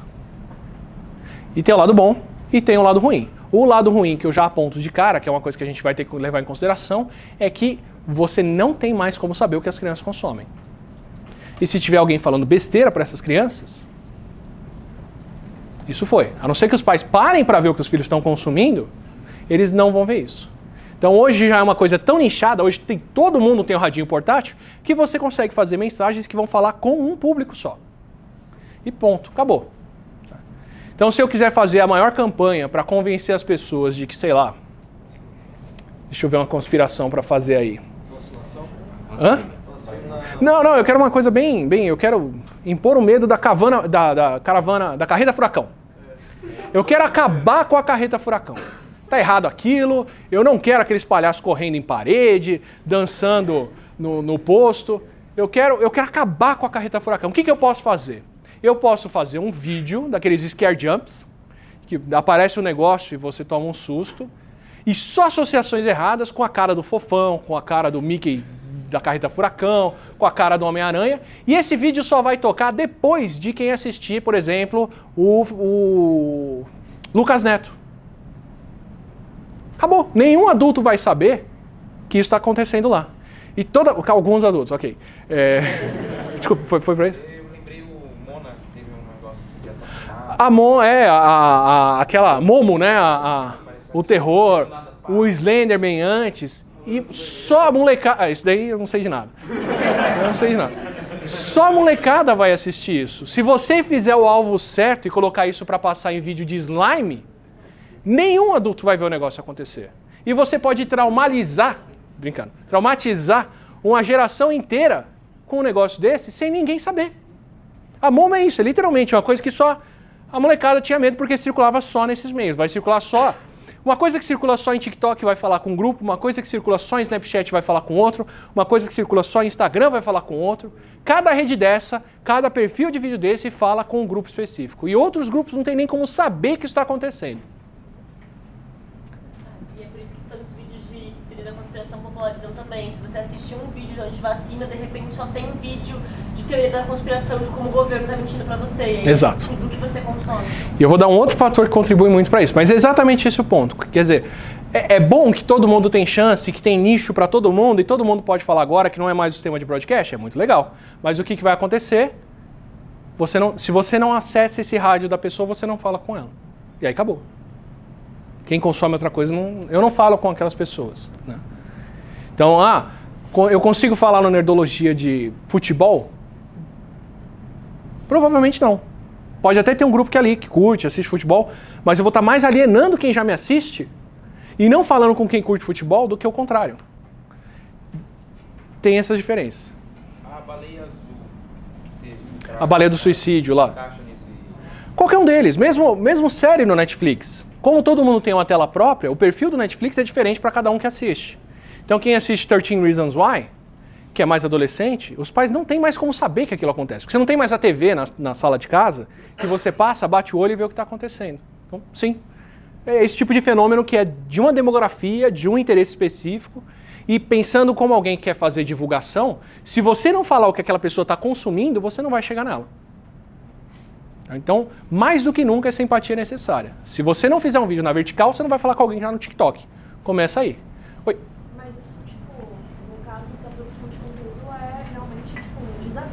Total. Você precisa produzir conteúdo daquela pessoa, então você não sabe que tipo de conteúdo que ela gosta. É um desafio permanente. E esse é o ponto. Por que eu falo do broadcast para depois falar disso? Porque no broadcast o maior desafio era aparecer. Mas uma vez que você apareceu, tá lá. Você tá no pacote. Você vai falar com as pessoas. Nesses novos meios, todo mundo tem voz, mas as pessoas escolhem o que elas querem escutar. E a não ser que você fale o que elas ouvem, você não vai falar com elas. Sim. É o maior desafio de longe, de longe. Tem esse desafio e tem o próximo, que é esse aqui, ó. Que é quando eu falo que o controle remoto criou a propaganda com mulher pelada. Eu queria mais um quê de vocês, quase pegou. Que é o seguinte, até o controle remoto, a propaganda podia durar o tempo que fosse. Que ninguém trocava de canal. Você tinha que levantar a bunda do sofá, andar até a TV, apertar um botão, voltar e depois você ia ter que mudar de novo se não tivesse legal. Pelo amor de Deus. Eu sempre dou o exemplo da minha avó. Minha avó tinha aquele seletor de canal de antena parabólica, aquela roda que você vai virando, e o dela dava choque ainda. Então, acabou. Primeiro que era difícil de achar a sintonia do canal naquilo. Que você vira um pouquinho, some, vira um pouquinho, fica chiado, vira um pouquinho. A hora que você acerta, você não vai trocar. Você vai tomar choque, o canal vai ficar ruim. Então aguenta a propaganda e seja o que for que vai vir aí. E era assim que a gente via a TV antes. A propaganda podia durar 5 minutos de um comercial de alguém. Essa é a pasta Colinos. Se você usa Colinos, o seu dente vai ficar limpo. E ninguém ia trocar daquele canal. Quando veio o controle remoto, a propaganda começou a ficar chata. Puf, você troca. Na mesma hora. Então a propaganda passou a ter que ser uma coisa chamativa. É aí que vem o jingle, ou pelo menos o uso grande dele, é aí que vem gente famosa em comercial, é aí que vem peito e bunda em propaganda, é aí que vem você reforçar estereótipo, é aí que vem você fazer situação engraçada, é aí que vem todo esse monte de brincadeira, essas coisas que a gente vê na propaganda hoje, principalmente propaganda em vídeo. Você tem que prender a atenção da pessoa e fazer ela assistir. Porque as pessoas agora têm um controle remoto. Isso na TV. Na internet, o controle remoto está muito mais fácil e as alternativas são muito maiores. O controle remoto das pessoas na internet é o dedo delas. Especialmente no celular. E o que você pode ver em outro canal é tudo. Tudo. Então quem concorre com Nerdologia? Qualquer canal do YouTube concorre com Nerdologia. Em parte, é só quem fala do que eu falo, porque depende do interesse das pessoas. Mas em outra parte, se o que eu estiver falando não for legal, a pessoa pode assistir qualquer outra coisa. Qualquer outra coisa, mesmo. Você está dando seu tempo ali, o seu tempo é limitado, o volume de conteúdo é insano, você vai dar sua atenção porque é mais legal para você e acabou. E se essa atenção não for chamada logo, você não vai ficar e ver aquilo. Então, já viu que quando você toca um vídeo do YouTube, o começo do vídeo carrega rápido e depois ele fica lento para carregar? Porque o YouTube prioriza os primeiros 15 segundos de um vídeo. Aquele pacote ele vai te mandar rápido. Se você passar desses 15 segundos, ele começa a mandar o resto. Porque nem adianta ele te mandar 2 minutos de vídeo de cara, se você vai ver só 15 segundos e ir para o próximo. E o tempo de retenção das pessoas num vídeo aleatório era de menos de 15 segundos. É literalmente menos atenção que um peixinho no aquário. E para o YouTube estava bom, era isso que você precisa mostrar para ver se a pessoa vai ficar ou não para ver aquele vídeo. Tá, hoje a coisa é mais curta ainda. Hoje é tanto vídeo mostrado para você que o determina se o vídeo vai ser visto ou não é a thumb do vídeo, é a miniatura dele e o título. E é nisso que as pessoas clicam e acabou. Então você pode fazer o vídeo mais legal do mundo. Se você não pensou na cara que ele vai ter para quem vai assistir e no título que ele vai ter, e eu sou péssimo em fazer isso, ninguém vai ver. Vou dar um exemplo para vocês marcante para mim. Eu tinha um episódio patrocinado, era a HBO, para falar sobre a série The Night Of, que era uma série sobre, eu não vou dizer que é CSI, porque CSI era o caso, e o Night Of são várias histórias ao redor disso. Mas o foco, o miolo da série era perícia. E aí, será que dá para fazer um episódio com um tema de perícia criminal? Pô, legal, ciência forense? Tranquilo, sei falar disso numa boa. O PCR, o teste de DNA, não sei o que, tá, mas por que as pessoas vão ver esse episódio? Pouca gente quer saber sobre ciência forense. Vamos tentar achar uma coisa mais legal. O miolo do episódio eu escrevi em um dia. Eu passei 4 dias procurando uma história legal para falar daquilo. Achei a história de uma assassina que ninguém sabia quem era. Era uma mulher, e sabiam que era uma mulher por causa de teste de DNA, que cometeu uma onda de crimes na Europa durante 10 anos, em tudo quanto é país e tudo quanto é tipo de crime. Mas tinha carro incendiado, assassinato, roubo a banco, roubado banco, tinha carro batido com o DNA dela em todo canto, tinha estrangulamento, tinha desmembramento, o diabo. E era Polônia, Alemanha, França, Suíça, e assim, às vezes em coisa de semanas entre uma coisa e outra. Falaram, tem uma assassina aqui que rodou a Europa e fez a farra. E ficaram anos e anos e anos tentando descobrir quem era a criminosa. Até a hora que alguém pegou um cotonetinho de coletar amostra e testou ele sem coletar amostra. E descobriram que ele estava contaminado com o DNA de uma mulher da fábrica. E todos os outros testes de DNA que tinham feito, que tinham acusado uma pessoa, era embrulhadora dos cotonetes de fazer suave da fábrica daquele kit. Isso é a falta que faz um controle negativo. Um controle negativo. Falei, pronto, tem tudo. Crime, intriga, assassinato, mistério e uma revelação frustrante no final que fala da importância da ciência forense. Olha que da hora. Fui lá e fiz o episódio da criminosa sem face.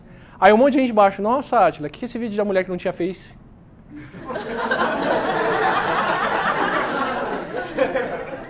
5 dias para achar a história, todo mundo que via aquilo falava, o que eu quero saber da pessoa que não tinha Facebook? E não via. Isso é o que faz um título seu ali, uma chamadinha. Então é isso hoje, a gente tem esse controle remoto desse tamanho, A gente muda as coisas muito bem. Quando a gente for falar de como as pessoas consomem informação na internet, eu vou voltar para isso, eu vou mostrar para vocês a retenção de audiência do canal, que ela é menor conforme você vai para o celular. Então na TV as pessoas assistem Nerdologia por 7 minutos em média, no desktop elas assistem por 6 minutos em média, no celular elas assistem por 5 minutos em média. Isso já me diz o seguinte, se eu não der o recado principal em 5 minutos, já foi. Aquela pessoa vai embora sem saber o que tinha de principal ali. O vídeo de Chernobyl, que eu fiz toda aquela volta para virar no final e falar, putz, negar Chernobyl é como negar o aquecimento climático. Pois é, tem uma galera que não viu isso. Principalmente quem estava no celular. Porque saiu antes de eu chegar naquela mensagem. Paciência, era o plot que eu queria dar para aquele vídeo, mas é uma coisa que eu tenho que levar em conta. Eu tenho que saber que uma boa parte de quem viu aquele vídeo, pelo menos 40%, pode não ter visto essa mensagem depois. E eu tenho que levar isso em conta, porque as pessoas têm um controle remoto hoje violento na mão delas. Bem? Agora, para o lado ruim das coisas. Esse foi o lado interessante que eu falo, porque te obriga a fazer um vídeo que ele é mais legal, mais clicável, mais interessante para quem vai assistir, que retém a atenção das pessoas por mais tempo, que vai fazer elas virem para aquilo. Só para dizer que para quem gosta de ciência, por exemplo, tudo isso que a gente viu agora só vai tornar aquele vídeo mais interessante. Que agora o vídeo vai ter que ser chamativo, vai ter que ter uma trilha sonora, vai ter que fazer isso, fazer aquilo. Eis o Nerdologia aí nessa história. E eu nem estou dizendo que é o vídeo de ciência mais chamativo que tem. Tá? Mas tudo isso a gente tem que fazer porque a gente tem que convencer as pessoas a clicarem no nosso vídeo e não em qualquer outra coisa mais legal que elas tinham para estar assistindo. Tá? Agora vem as consequências negativas disso. A gente vai passar por elas de novo. Eu vou falar disso voltado para a ciência especificamente, quando a gente for fazer. Vou falar disso voltado para o vídeo, para o material, para o que vocês forem pensar fazer para esses meios. Mas já vamos começar com algumas coisas importantes para mudar o mindset desse coach aqui, do que a gente vai pensar disso daqui para frente.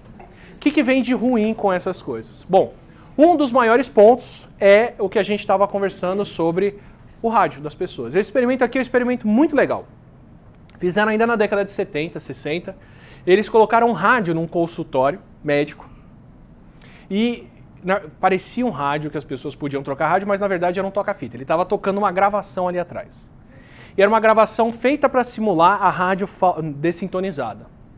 E o que eles faziam era assim, as pessoas chegavam no consultório e elas podiam ouvir duas coisas. Era um consultório para fumantes. E eles podiam ou encontrar uma gravação. Eu não lembro se era consultório médico de pneumologista ou o que era, mas o que eles estavam medindo era fumantes e não fumantes. E eles viam o seguinte, tinha gente que chegava e ouvia uma mensagem de alguém no rádio falando que cigarro mata, e tinha gente que chegava e ouvia uma mensagem tocando no rádio falando que essa história de cigarro mata não é verdade e que na verdade cigarro faz bem para as pessoas. E o que eles fizeram foi ver se fumantes prestavam mais atenção em uma mensagem ou em outra. E adivinha, a maioria dos fumantes só ia tentar regular a sintonia do rádio para ouvir bem quando quem estava falando no rádio falava que cigarro não fazia mal. Eles repetiram isso com vários temas e com vários públicos. O ponto deles era, as pessoas só tentavam ouvir a mensagem se a mensagem era positiva. Isso já é da década de 60. Tá? Mas esse é o ponto. As pessoas só tentavam regular o rádio para ouvir bem se a mensagem que estava lá dentro favorecia o que elas queriam. Tá? Então eu já te respondo na lata.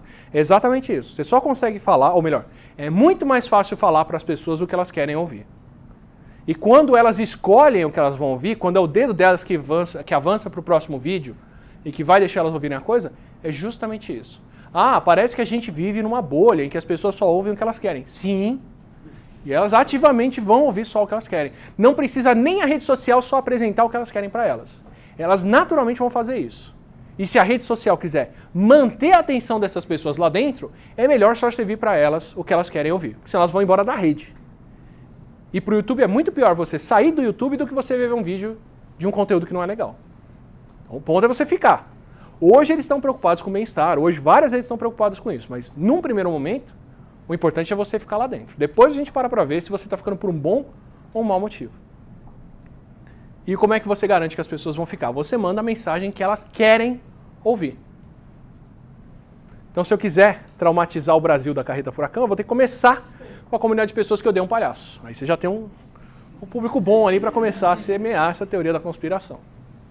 Você vai ter que falar. Então, se você quer falar uma coisa que as pessoas não querem ouvir, você vai ter uma grande dificuldade para fazer isso. Tem vários vídeos do Nerdologia que tem uma mensagem importante, que eles levam anos para acontecer, porque eu preciso chegar em uma mensagem que quem precisa ouvir aquilo vai estar disposto a ouvir. Isso é o mais difícil. Tá? O vídeo de suicídio, para mim, é um dos que mais me orgulho de fazer por isso. Foi um vídeo pensado para quem está pensando em se matar.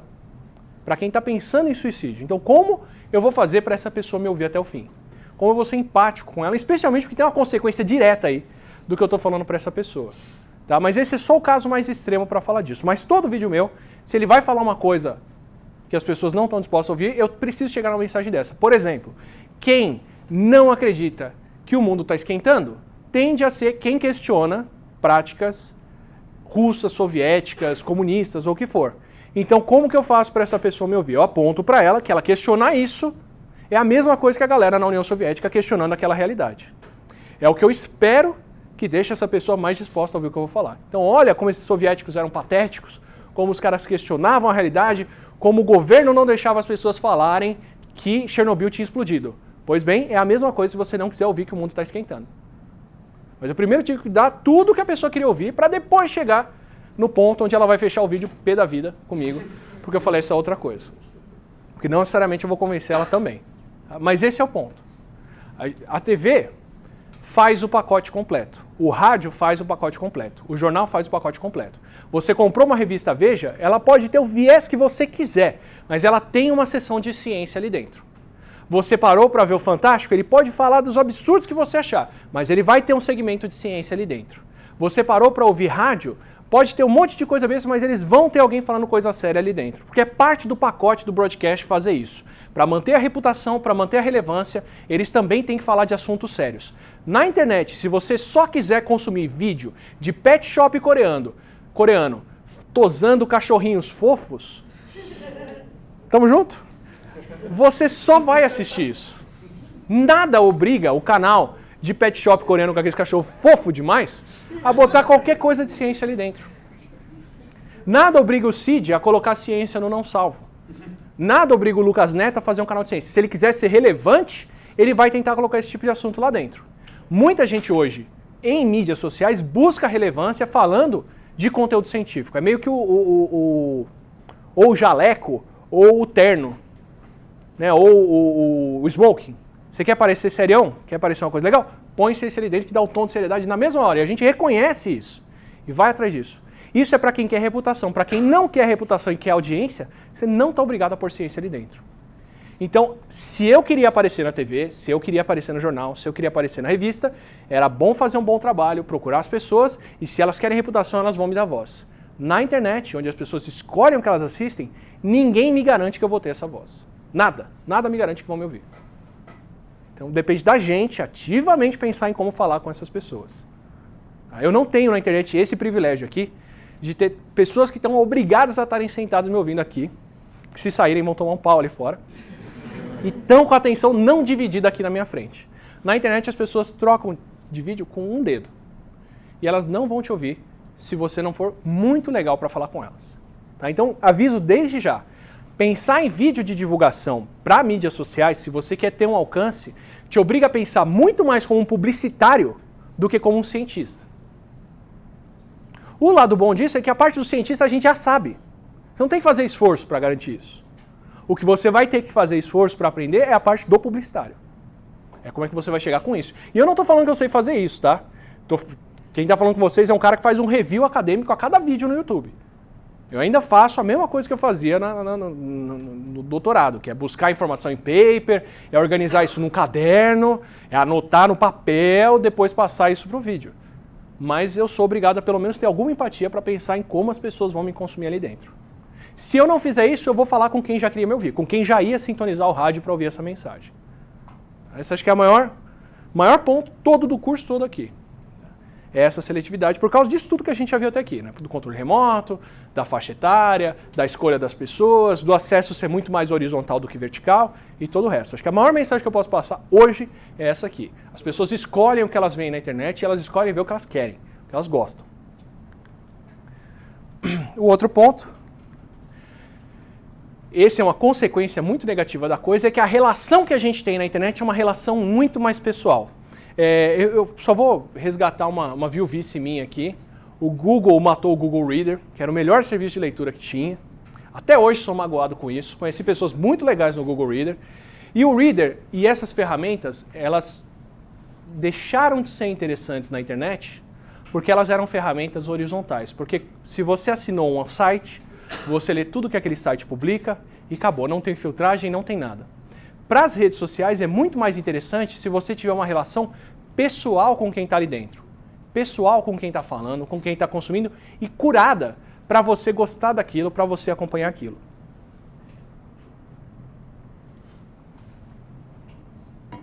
Qual que é o treinamento que eu recebo do YouTube, do Facebook, de onde eu for fazer vídeo? No começo do vídeo se apresenta, fala o teu nome, fala com as pessoas. Se você quer ter um canal popular, nomeia os seus ouvintes. Não é olá ouvintes, é olá fofoletes, olá amigos, olá fodinhas, olá corujas, olá nerds.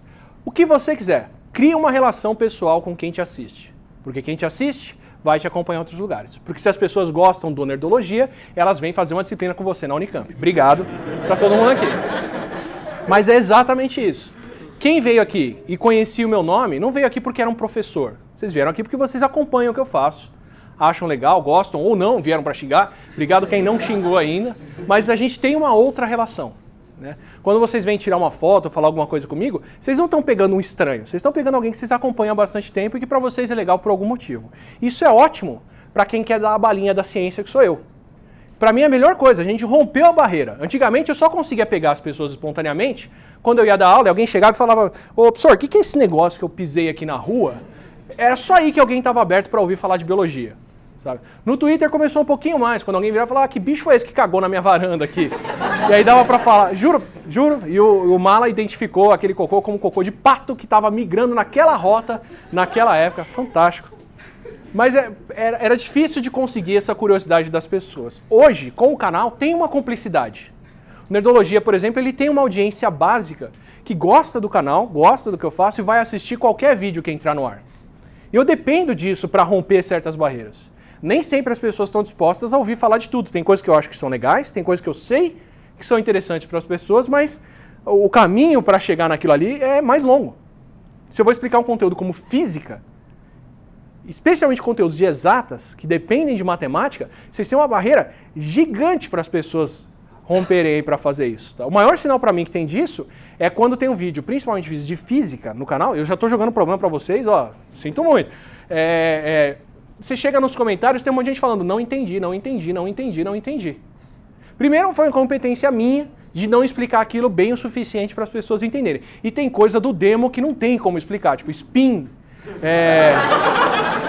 né? Teoria das cordas. Por que eu não falei disso até hoje? Porque não tem o que eu faça ali que vai ser uma coisa excessiva. Vai explicar força eletronuclear forte e dura. Meu senhor, eu estava acostumado com isso. Fraca. Nossa senhora. Eu tinha visto isso lá no cursinho. Era tipo, chegou perto, gruda. E acabou. E acabou. Aí vai o Átila, com a física do cursinho. Não, vou falar do Dr. Manhattan, vou falar dos poderes do Dr. Manhattan, que o negócio do Dr. Manhattan é que ele pode reconfigurar os átomos. Pronto, eu tenho um episódio. O herói é o Manhattan, os poderes dele são esses. O que acontece com quem consegue manipular a força nuclear forte e fraca? Tem um episódio. Eu tô pra fazer esse episódio tem anos. Vai entender aquelas merdas daquelas cor vermelho, azul, e troca, e soma, e faz o negócio. Ó, se vocês conseguirem fazer isso, vocês ganham episódio no Nerdologia. Eu vou falar da turma, tirar foto, fazer. Mas é um inferno explicar um negócio desse. E não tem barreira ali. Eu vou explicar como isso. Tá o desafio aqui pra vocês, inclusive. Tá? Juro pra vocês, se alguém me ajudar a explicar isso, matar no episódio na hora, tá lá na capa. Na capa é difícil, porque senão o pessoal não clica, mas vamos lá. Tá aí, próximo curso, desafio, Nerdologia do Dr. Manhattan. Oi. Você tem uma coisa que eu vi que você conseguiu fazer num vídeo, que é conseguir explicar entropia sem falar de entropia. Pra você. Pra você. Sim, sim. Eu tô falando da bagunça, mas você vê, é isso, eu tô abrindo mão desses conceitos, dessas coisas, pra não irritar o povo ali e essa galera não espirrar e sair correndo do canal. Eu até me perdi no... que eu ia falar. Mas o ponto é, isso me ajuda bastante hoje. Eu consigo fazer vídeos que as pessoas vão chegar lá no final e vão falar não entendi, não entendi, não entendi, porque apesar delas não gostarem daquilo ou não entenderem aquilo, por causa do Átila que está explicando, elas vão ver aquele vídeo do começo até o fim. Então, para mim que estou tentando passar uma mensagem de vai se educar, vai estudar, vão aprender coisas novas, vão descobrir outras áreas, isso é ótimo. Isso é o que faz alguém. Por exemplo, quem aqui já viu o vídeo do Groot? Eu explico. Alguém já viu um Nerdologia biológico aqui? Para quem está assistindo a aula e não faz ideia, no começo a gente pediu para vocês se apresentarem e todo mundo, boa parte de vocês são da física, mas vocês viram episódios de biológicas. Isso mostra, claro, o interesse eclético de vocês, né, parte da premissa de quem está na graduação e por aí vai, mas também mostra que vocês fizeram um voto de confiança. Falaram, bom, não é bem o que eu estou curtindo aqui, se bem que quem fez a escolha de mudar para biológicas tá vendo um bom senso aí, né? Tá vendo a luz, mas também tem essa cumplicidade de falar, ok, não é um negócio que eu procuro normalmente, mas como ele está falando disso, eu vou lá ouvir. Mas isso é péssimo se eu estiver tentando influenciar vocês de uma forma errada, como levar alguém para química, por exemplo. Eu tô brincando, eu vou dar os exemplos nos próximos slides aqui, mas é assim, uma mensagem institucional de que tal coisa é errada, de que tal coisa é certa, de que isso é coisa daquilo, de que pode e não pode, ela tem muito mais peso se ela é uma mensagem pessoal de um seguidor do que se ela for de um inscrito que está acompanhando aquela informação. Diga. Professor, você disse isso de criar imagem, de ter empatia com o seu público-alvo. Então por que tem bastante vídeo que a gente vê que não tem uma imagem central assim que viraliza? Tipo, aquele stylist que fica construindo mansão na Terra, esse tipo de coisa. Aquilo viraliza, muita gente consome, mas não é aquele cara que você vai usar para escolher qual é o azulejo que você põe na sua casa. Tem um peso nisso. Por que o Nerdologia tem uma pessoa aparecendo também? Era muito mais fácil para eu fazer o Nerdologia se eu só gravasse o áudio. Eu não ia precisar montar o circo que eu monto, que a Paloma monta, toda semana em casa para a gente gravar aquilo. É mais fácil fazer o áudio. Eu posso gravar depois um trecho, regravar. Eu não preciso estar com a roupa arrumada ou qualquer coisa assim, ou fundo verde, ou iluminação, não sei o que, não sei o que, não sei o que. Mas as pessoas não criam uma relação e elas não vão levar tão a sério o que eu falo ali. E elas também não compartilham. Então tem coisas que viralizam porque são interessantes, mas são aquelas coisas que você vai assistir para matar o tempo, para distrair, para fazer assim. Você não vai tomar aquilo como uma opinião. Você não vai usar aquilo para fazer um julgamento de valor. Você vai usar outras pessoas para fazer um julgamento de valor. Você seria assistir um vídeo para você com um objetivo, tipo, quero ver Exato. qual tipo de resolução melhor. Ou se isso sair da boca de uma pessoa, você vai dar muito mais valor para aquilo do que se fosse um vídeo narrado ou coisa assim. Aqui são meios e meios. Por exemplo, para um meio de broadcast, é muito melhor você não ter um rosto, porque um rosto é insubstituível. A Globo está presa com o William Bonner apresentando o Jornal Nacional. E se ele quiser aumentar o salário dele, eles têm que pagar, porque as pessoas vão ouvir o William Bonner. Em compensação, se você tivesse alguém genérico, que você troca a qualquer hora, o salário subiu, você troca. E põe outro, e outro, e outro. Então, por exemplo, dentro de mídia, por que é fácil de fazer isso? Porque você troca o vídeo, troca o apresentador, troca o conteúdo, troca o que for, e não tem prejuízo. Por isso que a Magalu foi criada. Magalu? A personagem da Magazine Luiza. Você não pode botar um ator, uma atriz. Eles aprenderam isso com o cara das Casas Bahia, que teve algum rolo, eu não lembro qual foi, é verdade. Chegou um ponto que era só o cara das Casas Bahia, ou o cara da Bombril, que era um rosto marcante. Então a Magazine Luiza foi lá e criou uma personagem genérica. Ainda é uma pessoa com quem você se relaciona, e os japoneses já provaram que as pessoas se relacionam com personagens animados bem. E é alguém que você pode trocar, especialmente se fizer uma voz sintética atrás, que pode ser dublada por outras pessoas. Então, é a troca. Eu quero que as pessoas apreciem ciência, apreciem o que eu estudo, apreciem o que eu gosto e por aí vai. Então, eu tenho que estar ali para passar isso para elas. É diferente de se fosse uma coisa mais genérica. E isso faz diferença para as marcas também, porque essa pessoa tem muito mais influência do que uma coisa genérica recomendando aquilo. Canais genéricos, eles são muito bons para awareness, para você descobrir que aquilo existe. Canais de pessoas são muito bons para influência, para você descobrir qual é a importância daquilo ou porque aquilo é bom ou ruim. Eu tinha uma pergunta. Eu andei reparando que nos primeiros você só aprecia uma foto sua, aí no final agora você aprecia mais pro final e agora você aparece no meio do vídeo. No meio do vídeo ele todo.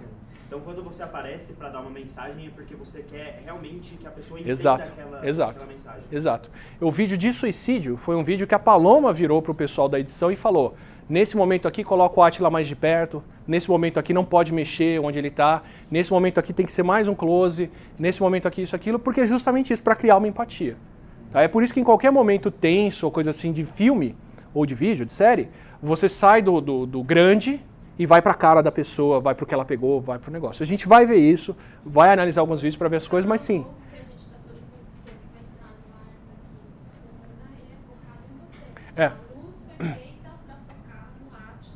Meu canal novo sou eu atrás de uma mesa e a luz na minha cara. Eu só tô repetindo o que você fala pro microfone pegar.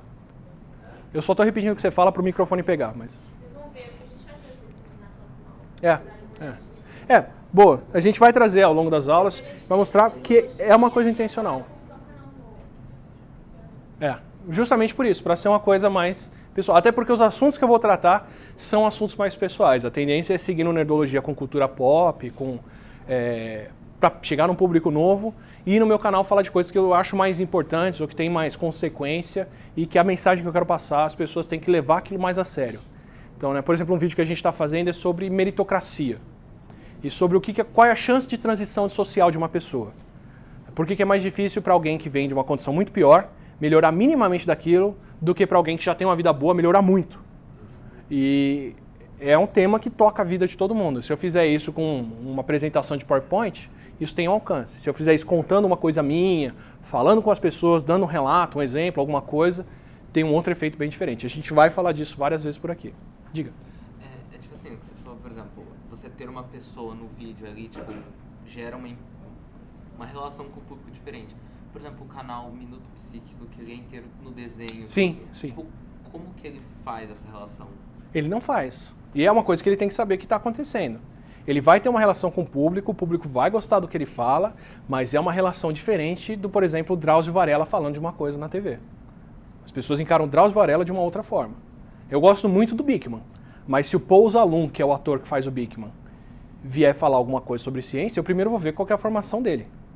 Depois vou ver o que ele tem para falar, porque uma coisa era o Bickman, outra coisa é ele. Ainda rola uma associação. É bem comum, por exemplo, nos Estados Unidos, que tem campanha de remédio, eles elegerem atores que fazem e atrizes que fazem séries médicas para fazer a propaganda do remédio. Porque vem uma reputação junto, mas tem menos efeito do que um médico ir lá e falar aquilo e alguém que criou uma persona em torno disso. Do que se o Drauzio Varela aparece na TV e fala, gente, liberou cigarro, não faz mal não? Eu falo, será? O Drauzio Varela falando isso é diferente de uma propaganda genérica acontecendo. Então tem essa flexibilidade maior. Por que eu estou citando isso agora, por enquanto, como ponto negativo? A gente vai ver isso mais pra frente, vai ver a relevância de fazer isso, por aí vai, mas... desculpa. Não, imagina. Eu queria saber, nessa linha de você produzir seu próprio vídeo, pensando nessas coisas sobre personificação, se você trabalha com pessoas de outras áreas mais puxada pra mediologia, mais pra mediologia ou mais pra propaganda, alguém que mexe mais com isso? Ou Devia, e é muito difícil para a gente ter contato com profissionais de outras áreas e dispostos a atuar nessa. Porque é muito mais rentável para um publicitário atuar na publicidade do que ajudar um canal de ciência a ficar mais popular. Mas parte disso é empírico, parte disso é lido, só que com certeza é uma demanda que ajudaria muito. Muito. Né? Se você for fazer um canal novo de ciência, você tem 3 pessoas para fazer, você vai trazer um 4º cientista, ele vai acrescentar muito menos do que um publicitário entrando. Muito menos. Principalmente se os cientistas estiverem dispostos a ouvir o publicitário.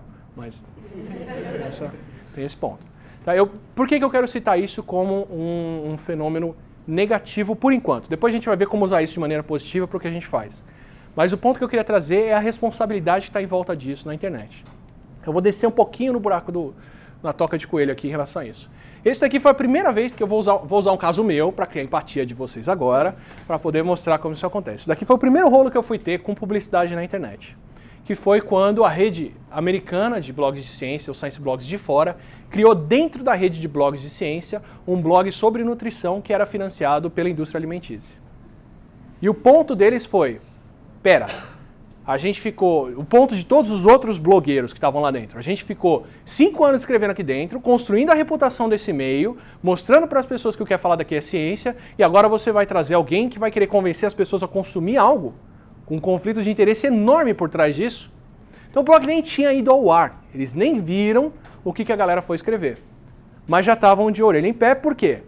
Você construiu a reputação, mostrou que aquele é o meio, e agora você está trazendo alguém que tem um conflito de interesse nessa reputação para fazer isso.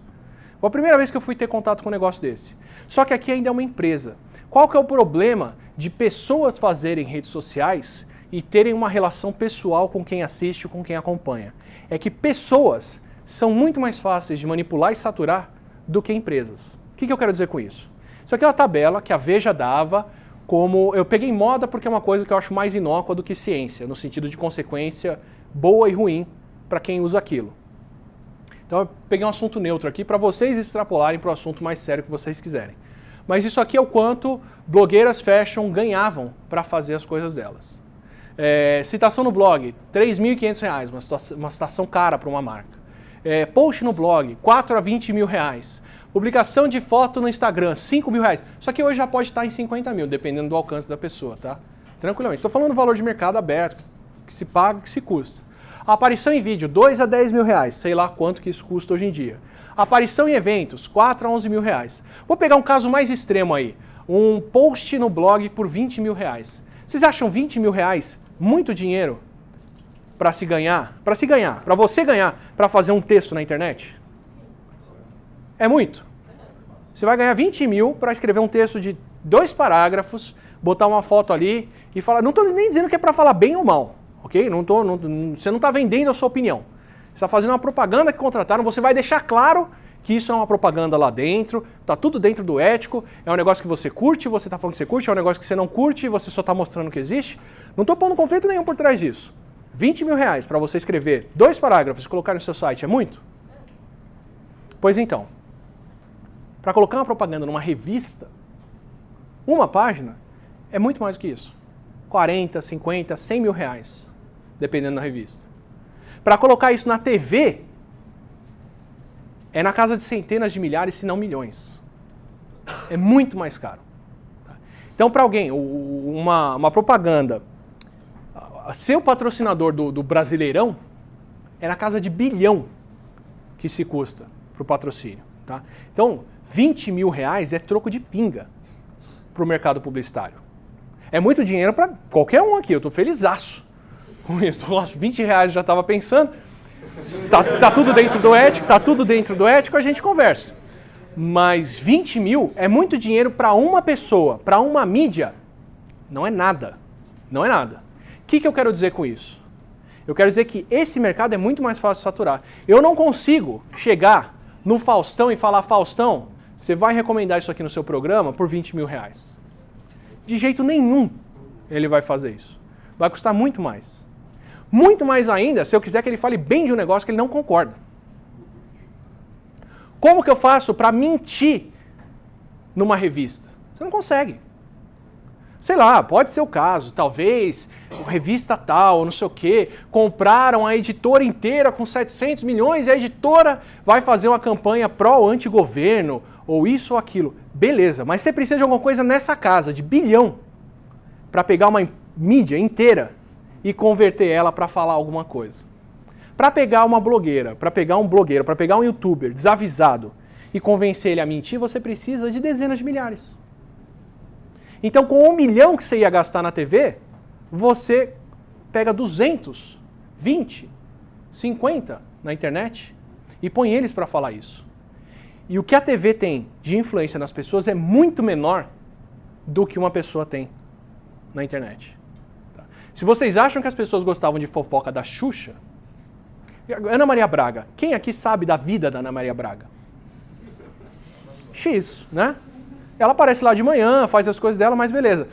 Pega alguma, em especial quem faz lifestyle, pega algum creator, algum influenciador, alguma influenciadora que vem de estilo de vida e segue essa pessoa no Instagram. Me diz o quanto você vai saber da vida dela.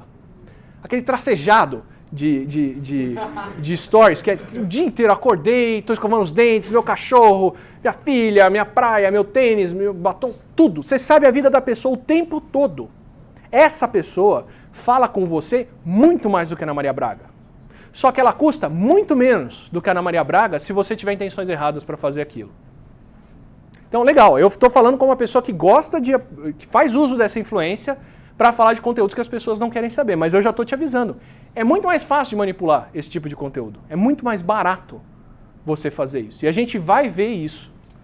Mídias sociais em particular estão virando uma ferramenta política, econômica, publicitária, forte e barata. Com muito menos dinheiro, você faz miséria nessas redes hoje e você convence as pessoas de muito mais. Vou dar um exemplo para vocês lá para frente de maquiagem nos Estados Unidos, que eles cobram mais caro para falar mal de concorrente do que para falar bem da marca. Se cobram mais caro porque tem mais demanda. É $80 mil, é $100 mil. O que para uma pessoa é insano, mas para a marca não é nada. Não é nada de gasto disso. E a tentação é muito maior. Como que eu convenço o Faustão a fazer uma propaganda? Eu tenho que pôr a propaganda na Globo. Quanto do dinheiro que eu puser na Globo vai pro Faustão? Alguma fração disso. Se eu puser o dinheiro no canal do YouTuber, o dinheiro é do YouTuber.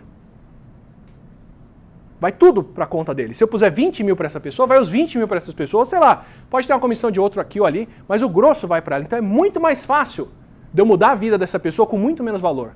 Ela está muito mais tentada a falar isso ou aquilo. Em qualquer direção. E esse é um ponto que a gente vai ver e vai ver as consequências disso. Então, se políticas científicas são feitas usando redes sociais hoje, se eu quiser mudar opinião pública, é muito mais fácil eu pôr o dinheiro em redes sociais do que em propaganda na TV. Fácil. Fácil mesmo. É muito mais fácil eu tentar o Drauzio Varela, não que ele vá aceitar, a falar bem de cigarro, pondo dinheiro nele, do que fazer uma programação inteira na Globo falando bem de cigarro, na novela. Era assim que a gente mudava o comportamento das pessoas antes. Você patrocinava uma mídia. Como que eu convenço as pessoas a comer cereal matinal? Patrocina um filme para o cara aparecer comendo cereal de manhã. Não precisa nem pôr a marca. Mas de onde você aprendeu que você come cereal matinal com leite? De ver na TV. Como que eu convenço as pessoas a tomar suco de goiaba de manhã? Bota na novela a atriz chegando de manhã, botando suco de goiaba no copo e tomando seu suco refrescante. Todo mundo vai começar a pensar que devia tomar um suco de goiaba no café da manhã. Eu não estou falando de propaganda, não precisa aparecer marca. Eu crio um hábito fazendo isso. Como que eu convenço as pessoas a usar uma talagada de pasta de dente ao invés de pôr um farelo na escova? Eu boto uma propaganda com aquela passada de pasta de dente que vem até o cabo. E pronto. Agora, quando você for escovar os dentes, você vai tentar fazer o que você viu lá. É assim que a publicidade funciona também. Muitos hábitos nossos vêm desse tipo de propaganda. Não é uma propaganda explícita, não vai passar uma marca, mas a situação vai acontecer para você... será? Vai ter uma discussão de relacionamento? Vai propor o companheiro ou a companheira em casamento? Faz isso na cafeteria tal. Pronto. Todo mundo vai... eu devia estar lá para fazer isso agora. Não precisa... Oi? O anel de diamante é exatamente isso. Foi o grande patrocínio de pôr as pessoas nos filmes. Eu gastei 3 salários meus para dar um anel de diamante. Pronto. Agora você sabe até o quanto você tem que gastar para poder fazer aquilo. E você já criou um valor atrelado. Você vai olhar para o anel e falar, essa pessoa ganha pouco, essa pessoa ganha bem. Todas as lições mágicas para você ter um relacionamento de sucesso na sua vida. Quanto se gastou com o anel de diamante.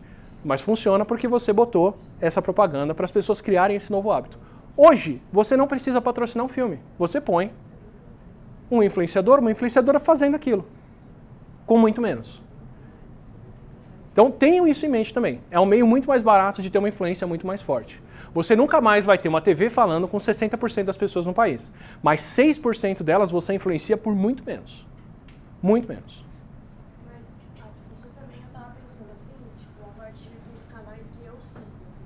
Tipo, também é meio que uma faca de dois gumes, porque você vai ter, tipo, aquele público que ele gosta, por exemplo, de, sei lá, tipo, argumentação e tudo tal, tipo, principalmente nessa parte fértil, tipo, alguma coisa assim. E E a partir do momento que isso para esse tipo de público, eu não sei se é maioria ou minoria, que a partir do momento que a pessoa está vendendo alguma coisa, tipo, promovendo uma marca, esse público, tipo, na minha cabeça, eu acho que vai parar de seguir aquela pessoa, porque... Se você sabe que essa pessoa está promovendo isso.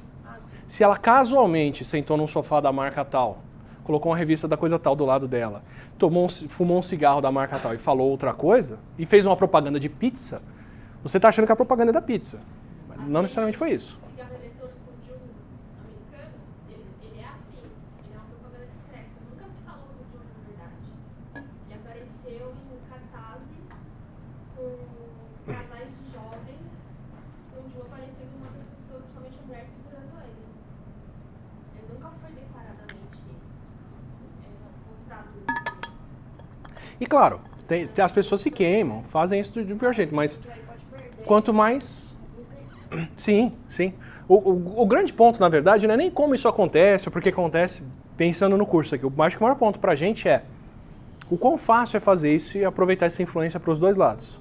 Tinha que falar do lado positivo, que é a gente conseguir trazer as pessoas para uma informação que elas não estavam procurando, e tem o lado negativo. Acho que a maior lição pra gente é, se você quer falar de uma coisa que as pessoas não estão dispostas a ouvir, você primeiro tem que construir essa relação com elas, para ter esse tipo de influência. Aí você pode falar dessas coisas. Não adianta eu hoje querer dar um recado que vai mudar a vida das pessoas, se esse recado envolve uma ação que elas não querem tomar, e elas nunca me ouviram falar. Eu só vou conseguir fazer isso lá na frente, depois que a gente tem 3 anos conversando e as pessoas confiam em mim o suficiente para eu poder fazer isso. Por mais que seja a atitude certa. Esse acho que é o maior ponto.